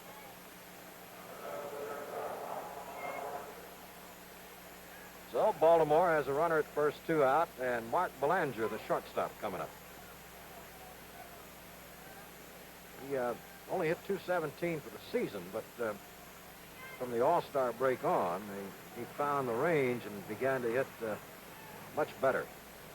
He's none for 2 today. He's been a strikeout victim twice, once swinging and once called. Toss to first. Time had been called by the first base umpire. Just as Nolan let go of the ball, John Flaherty called time, and Sparky Anderson is headed for the mound, and he's going to bring in Clay Carroll. So he evidently decided that Gary was also getting tired when he gave up that first walk, and he brings on Clay Carroll from the bullpen. Well, fans, there's a break in the action here at Riverfront Stadium in Cincinnati. The score is Baltimore 4, Cincinnati 3. Let's go to Tony Kubek down in the stands. Tony? If you're a fan of the bold ones, you'll recognize this fellow, Mr. David Hartman. Dave, I understand you're going to be doing some work for Major League Baseball. You betcha. We feel it's a very positive thing, Tony, baseball, and for kids, that they can do a lot of good by playing baseball instead of doing other things. Let's go upstairs right now, David, and I'll talk to you a little bit later. All right, Tony. Clay Carroll's first pitch is inside to Mark Belanger. Ball 1. Clay won 9, lost 4 on the season, and there's his earned run average, 2.60. From Clanton, Alabama, Clay Carroll. Foul back, 1-1. The ball players tell you that when Clay Carroll is throwing good and throwing hard, that everything he throws moves. Great stuff. 2 out, Johnson at first. Belanger fouls it out of play. 1 ball, 2 strikes. This is Clay Carroll's 7th year in the National League. He was with Milwaukee and the Atlanta Braves before coming to the Reds, along with Tony Cloninger and Woody Woodward in that trade for Milt Pappas, Teddy Davidson, and Bob Johnson in 1968. Appeared in 65 games for the Reds this year. Ball 2, 2-2. Clay was quite a reliever in 1966. He appeared in 73 games, which was tops in the league that year. 2 balls, 2 strikes, pitch foul back. Last year, Clay was in 71 games. Carroll pitched the 10th inning last Sunday against the Pirates in the championship series and set them down 1-2-3. Pop foul, back of third, and out of play. Brooks Robinson's home run in this inning has given the Baltimore Orioles a 4-3 lead. 7th inning at Riverfront Stadium in Cincinnati. Scene of Game 2 here tomorrow. Monday will be a travel day. And the series resumes in Baltimore next Tuesday.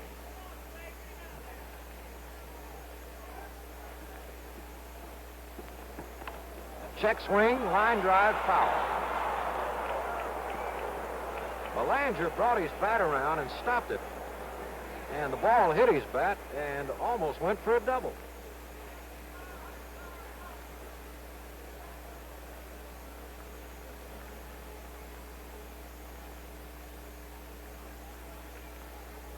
Gary Nolan, who just went out of the game, worked the first 6 2/3 innings. Gave up only 5 hits, but 3 of them went for 4 bases. Walked 1 and struck out 7. Belanger getting the bat on the ball. 2-2.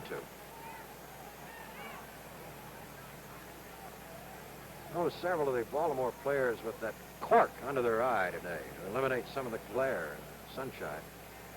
But none of the Reds players have it.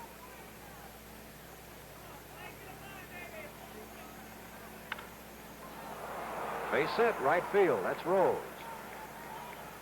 Johnson holds at second. 6 hits for Baltimore now. Runners at first and second. And Palmer will swing the bat. He's no automatic out up there. He hit a double against the Twins Monday to help himself, knock in some runs.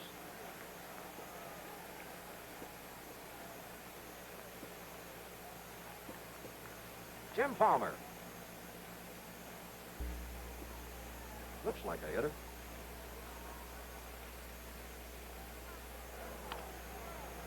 Foul back, strike 1.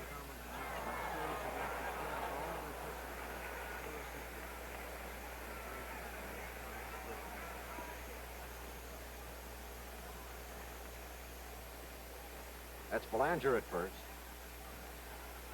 Behind Clay Carroll, Davy Johnson.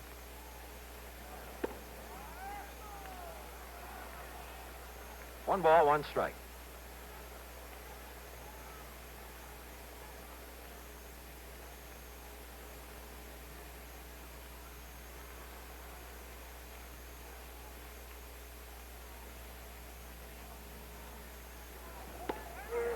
Good off-speed breaking ball. 1 ball, 2 strikes.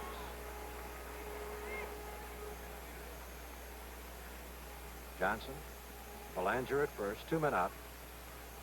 A run in the 7th. The Orioles are ahead 4-3. Strike 3 called. Baltimore is down in the 7th, scoring 1 run with 2 hits, left 2 men on. And the score in the middle of the 7th inning is the Orioles 4, the Reds 3. Thank you, Jim. With me again, David Hartman. And David, you started to tell us about your connection with baseball. Yeah, we're moving right along out here. Working with Major League Baseball, both the National American League, to promote baseball. We think it's a positive thing for young people to be even more interested in baseball. And that's why I'm here, and we're going to do it with films and with television and anything we can do to develop even more interest in baseball. Dave, I know you want to see the Cincinnati Ball Club hit. Thanks again. Thank you, Tony. Good to see you. Back up to the booth. Pete Rose up to lead off for Cincinnati in the 7th and takes a call strike. Pete has been up 3 times without a hit. Was awarded first base on Hendricks' interference last time up. Foul. A foot outside the line. 2 strikes to row.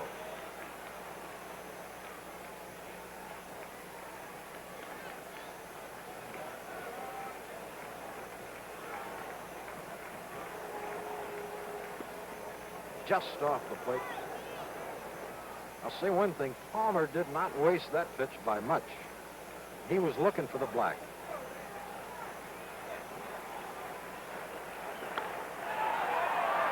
Right center should be easy. Robinson or Blair, both there. Blair. 1 out. That was a good changeup pitch by Palmer. Took just a little off, and that's the pitch he's come up with. It has helped him to even make his fastball look better. Bobby Tolan has been on 2 runs for the Reds here today. Doubled and scored in the first, walked and scored in the third. Season figures for him. And a vicious cut at a good fastball.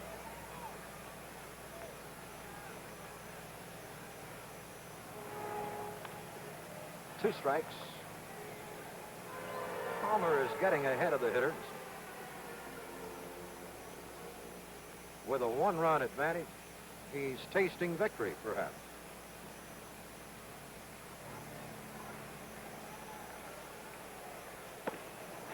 Did he? Hendricks thought he did. Tagged the third, but Burkhart says no. Here comes Weaver out again.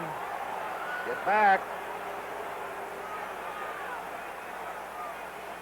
Now they've called for the third base umpire, Bob Stewart, to give a judgment, and he said also it was a check swing. Sometimes that home plate umpire gets blocked out on his view behind the catcher.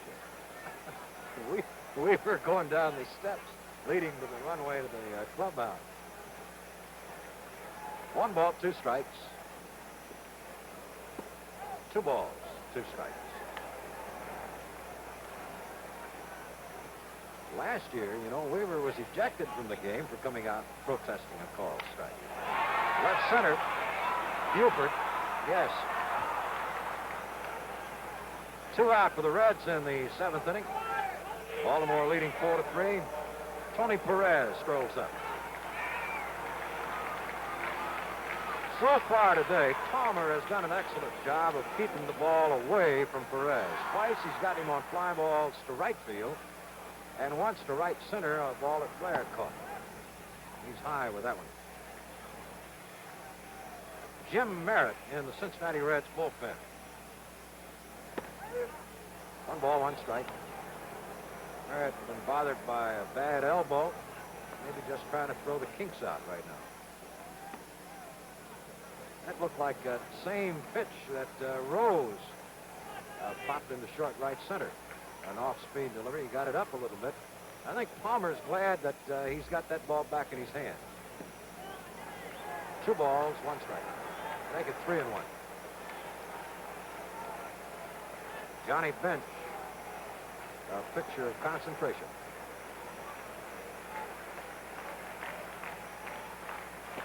Ball 4.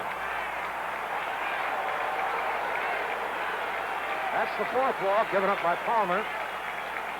And takes Hendricks out to talk with his pitcher and brings some action down to the bullpen for the Orioles. Pete Rickert, number 24, left-hander, and Dick Hall is a right-hander is going to join him. Johnny Bench led the club in producing the runs that won games during the year, with Perez at first and 2 out. Vicious cut, foul back, strike 1. Palmer has walked 4 and has not struck out a batter. Has only allowed 5 hits. 2 extra base hits, a homer, a double, 3 singles. That one bounces to the backstop. Perez to second as the ball is played by Hendricks to hold him at second base. A wild pitch.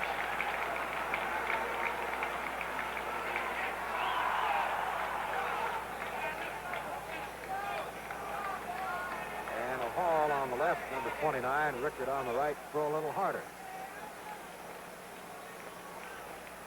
1-1 the count to Johnny Bench with 2 out. Perez now at second base. 4-3, Orioles leading 7th inning. Ball 2.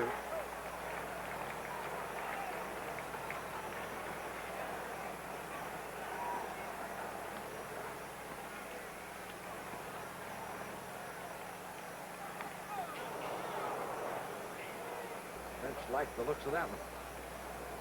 2-2. Perez retracing his steps back to second. And Johnny Bench for the second blow.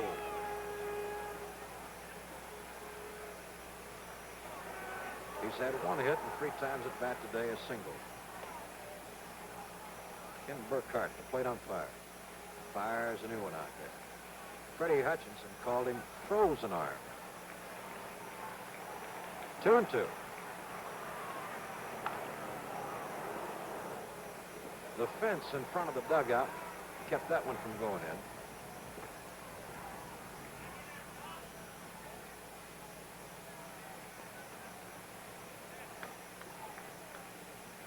Johnny Bench from Binger, Oklahoma. He's really put Binger on the map. Got a piece of it. 2 balls, 2 strikes, 2 out. Perez at second. 7th inning. Baltimore leading 4-3.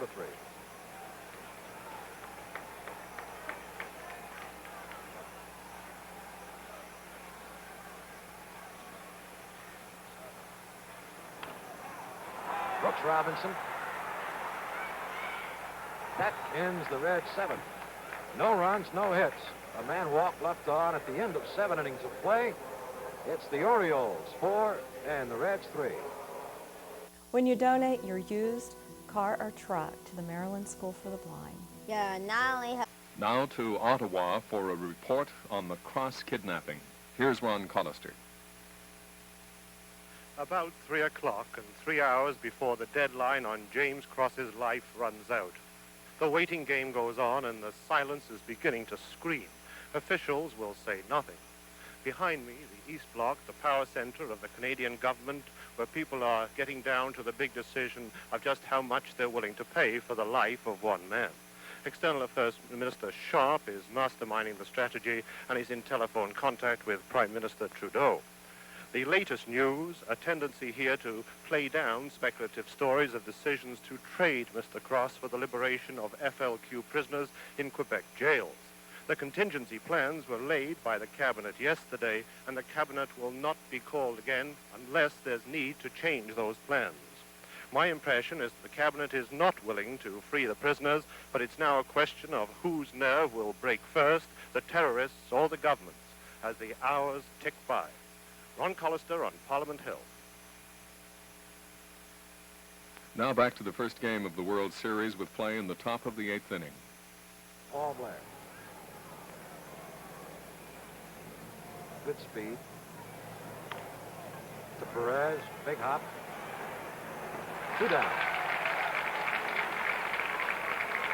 The way Clay Carroll looks, you can understand why the Cincinnati manager, Sparky Anderson, gives nothing away to Baltimore's pitching. Sure, they've got 3 great starters, but we have a better bullpen. And in Clay Carroll and Wayne Granger and Don Gullett from the 7th inning on, Kurt, the Reds do have, I think, a little bit of an advantage. Those are 3 great starters the Orioles have, though. Yes, they are. Tremendous. Off speed, low, ball 1. Howell with a 2-run homer in the 4th inning. Brought the Orioles back to a 1-run disadvantage before it was tied by Hendricks in the 5th. Crowded him, ball 2. 4 home runs in today's game. And all of them have been down the lines, that is, toward the corners of the stadium. Good curveball. 2 balls, 1 strike. As we said the ball carries down the lines very well. Good look at Clay Carroll, and straight away to center, but right center, left center, it doesn't carry so well.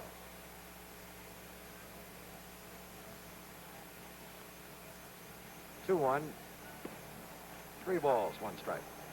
Jim, you mentioned 4 homers by the two clubs today. The World Series record for a game by two teams is 6. Well, with the power that the Orioles have coming up with Frank Robinson, Brooks Robinson, and Ellie Hendricks next. There's a strike. 3 and 2. And in the 8th inning for the Reds, May and Carbo. We may see some more here.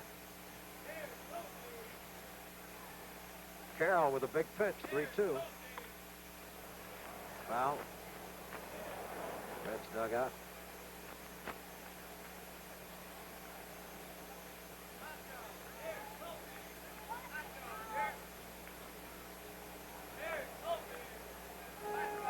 On deck, Frank Robinson.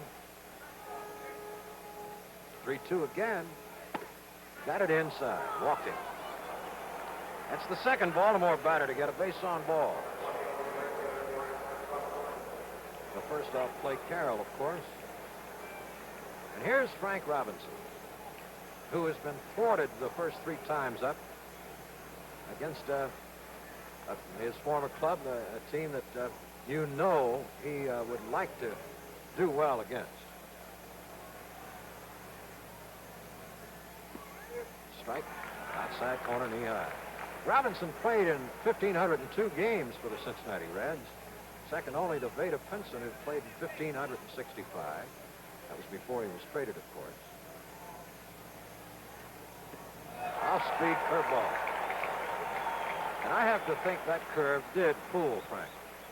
Moved foul at first.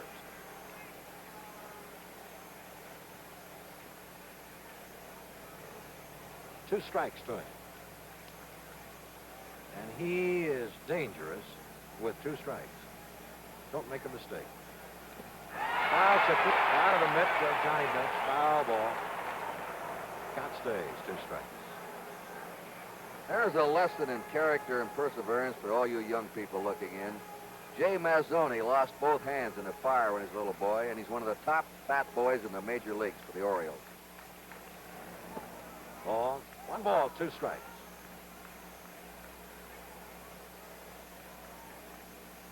Sometimes when you have a headache or an upset stomach and you don't feel so hot, that's what you need to look at. Think about it. Jay Mazzone picking it up. Tremendous. 1 ball, 2 strikes to the dangerous Frank Robinson. Book foul at first, 2 out. Top of the 8th, 4-3 Baltimore. Strike 3 called. No runs, no hits. A man walked left on in the 8th inning for Baltimore.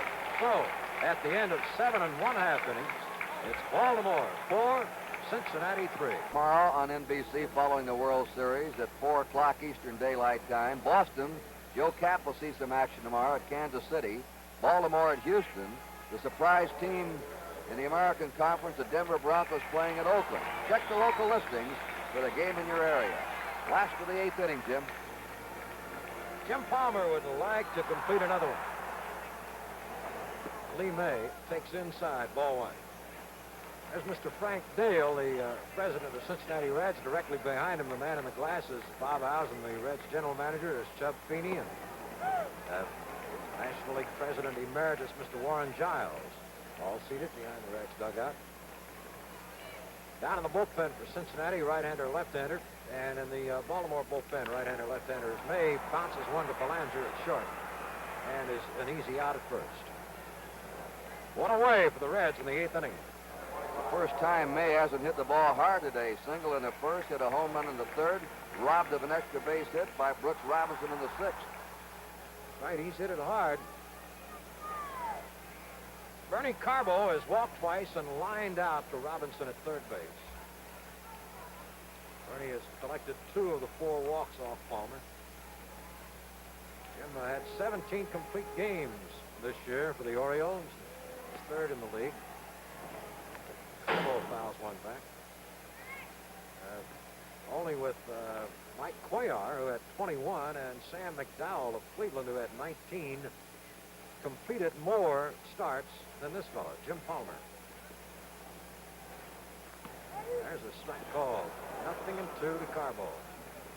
Down in the bullpen for the Reds, a left-hander is Don Gullett, and Davey Concepcion is playing pitch and catch.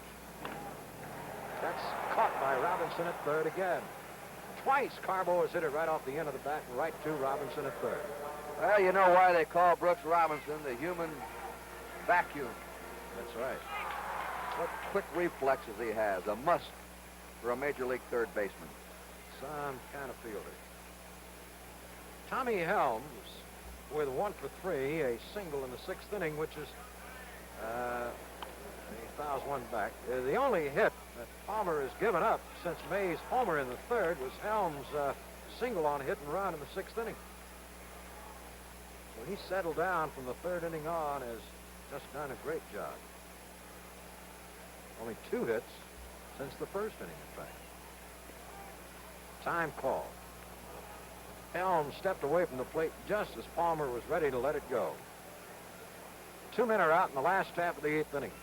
Baltimore leads 4-3. Game 1, World Series, 1970. Left center. Both of them are there, and Blair makes the catch, and that retires the Reds in the 8th. Nothing across. So at the end of 8 innings, it's Baltimore 4, Cincinnati 3. It's been with me, the Commissioner of Baseball. Mr. Commissioner, pretty good play by this fella hitting. I tell you, it's as good a play at third base as I've ever seen. I didn't believe he could make it. It was a very key play because it's followed by 2 hits. Quite an exciting first game of the World Series. It's a terrific game. They're beautifully matched teams, and it's showing up just that way.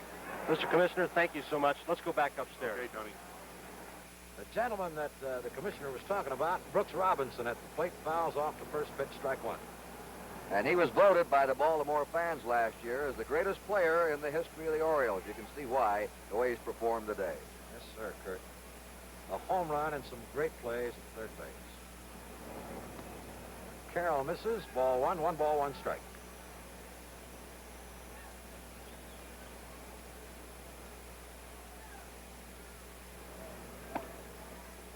Ball 2.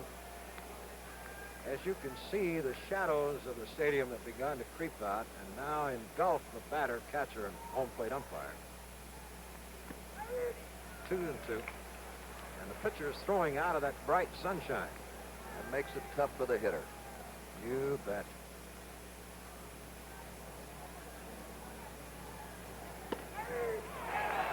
Three strikeouts for Clay Carroll as Robinson is caught looking. 1 out in the 9th inning. Ellie Hendricks, who hit a home run in the 5th inning that tied up the game. Pulled it down the right field line. Tall, angular, good power. Strike call.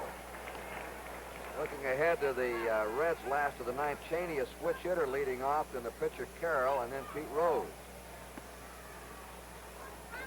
1-1, 1 ball, 1 strike. I have to think Earl Weaver will have the bullpen warm. 2 strikes. And if Mr. Palmer needs any help at all, he can get all he needs. 1-2. Broke it in the dirt, a bouncer. Not too many hits, only 11 in the game, 6 for the Orioles, 5 for the Reds, but they have been exciting hits. Struck him out. Clay Carroll getting his 4th strikeout. 2 away, and Davy Johnson has played. Clinton, Alabama, hometown. Now lives in Bradenton, Florida. Jim, 11 Orioles have struck out. They're still leading. That's right. Funny game sometimes. Johnson takes a ball strike. Say one thing for Clay Carroll, except for Boog Powell, on whom he worked, you know, a little fine. He's pitched great baseball. There's a ball in the dirt.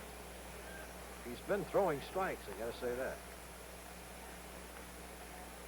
Nolan struck out 7. Carroll has 4 strikeouts.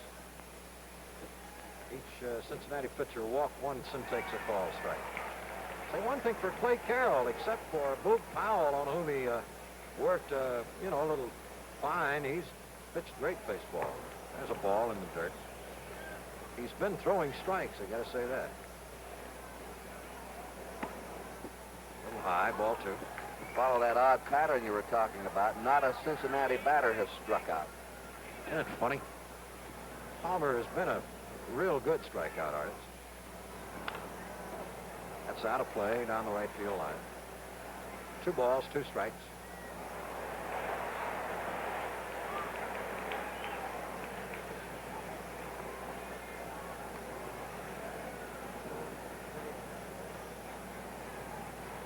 Two. That's in there. Right center. Coleman cuts it off. Here. He bobbles the ball, trying for 2. Johnson. Save at second base. Hustling base running by Davy Johnson, and he had his eye on the ball as he rounded first, which made it possible for him to get in there. I think they've ruled that a double all the way, Kurt, but we'll wait and see. Mark Belanger will be the batter with the runner at second, and he'll walk him intentionally to get to the pitcher. An intentional walk to Mark Belanger. This is one I think they ought to have a space on your scorecard for bases on balls charged to the manager.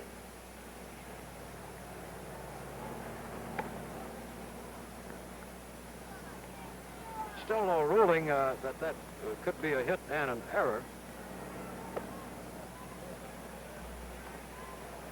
It's the second hit off Clay Carroll and the 7th in the game for the Orioles. And now with the intentional walk to Belanger, Baltimore has 2 men on, 2 men out, and here's Palmer. The official scorers are Bob Hunter of the Los Angeles Herald-Examiner, who is the national chairman of the Baseball Writers Association of America, Bob Hertzell of the Cincinnati Enquirer, and Jim Elliott of the Baltimore Sun. Swing and a miss. 1 strike to Palmer. He struck out twice and grounded out. But with 2 on and 2 out here in the 9th inning, this is where he wants to get a hit. That would really help his own cause. Pops it up. Short right. Helms. May. Rose calls him off it and takes it for the 3rd out. In the 9th for Baltimore, no runs a hit and 2 men left. And so at the middle of the 9th inning, it's Baltimore 4, Cincinnati 3. Now on DVD, it's MLB Bloopers, the funny side of baseball. Get ready for all the hits, misses, and some things we just can't explain. Jam-packed with pranks. Pinch hit, he'll be batting left. Angel Bravo, another left-hander's come out on deck to hit for Carroll. And then Pete Rose, and here's Jim Palmer, the last of the 9th. First pitch is cut on, missed by Stu. Jimmy, a switch hitter, was the leading pinch hitter for the Cincinnati Reds in 1970. He had 13 for 41, 317, and takes ball 1. 1 ball, 1 strike. So Sparky Anderson of the Reds is going to the bench in the 9th inning. The Orioles, lead by 1, have the bullpen busy as Palmer fires. Strike 2 call.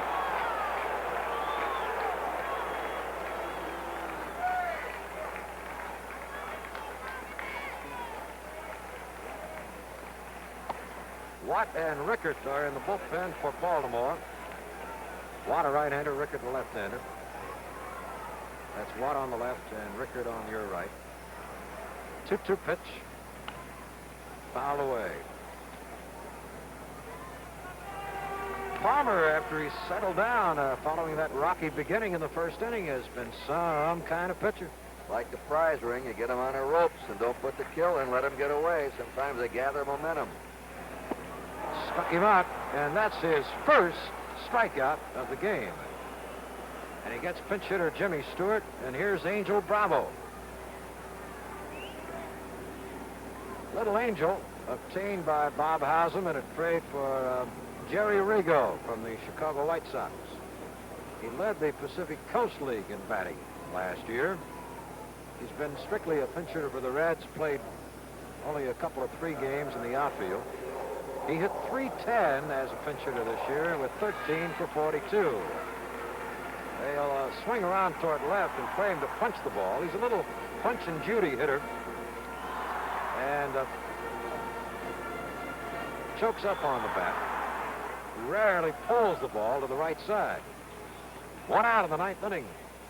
Palmer and the Birds smell a victory.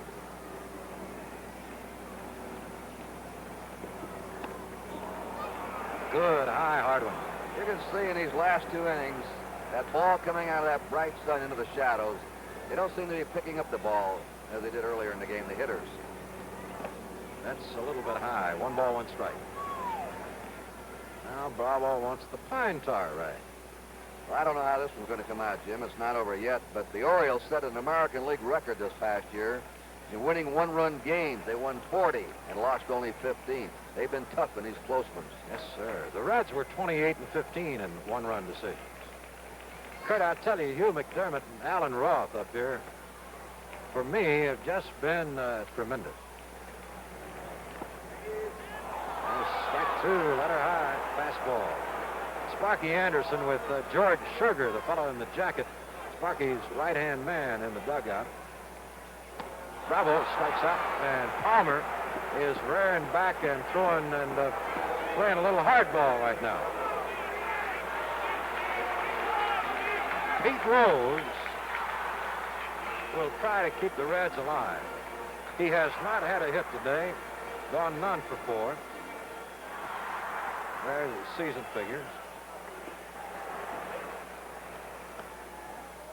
Up high.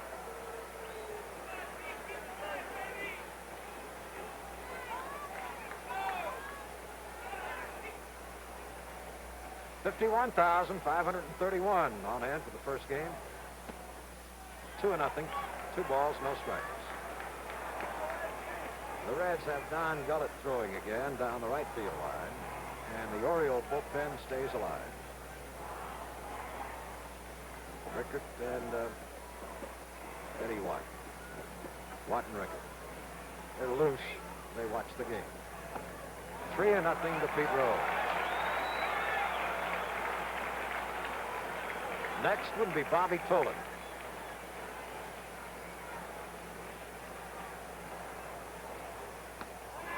Missed with it, ball 4, and Rose was taking that on shoulder. That's the 5th walk, and here's Earl Weaver bouncing out of the Oriole dugout, headed for the mound. 5 walks off Jim Palmer. Now, you have to know Palmer wants to finish this game, and I think Weaver would like to see him finish, but 1-run lead, he's going to bring in his left-hander from the bullpen. Well, he didn't like the way Palmer threw those 4 balls in a row to Rose. He was way out of the strike zone, taking no chances. He wants to go for the percent and pitch the left-hander against the left-hander. You're right, Kurt. Now there's a break in the action here at Riverfront Stadium. The score is Baltimore 4, Cincinnati 3. All right, it's Bobby Tolan with Rose at first and 2 out in the 9th inning, last half. Pete Rickert, the left-hander, on the mound with the pitch to Tolan. Caught by Belanger, and the game ends. Handle hit right off the end of the bat 1, right to Mark Belanger. Rickert comes in, makes 1 pitch, and wraps up game 1 of the 1970 World Series. In the inning, no runs. 1 man left on. Pete Rose, who drew a base on balls. And the Orioles have taken the lead in the 1970 series, winning the first game 5-4.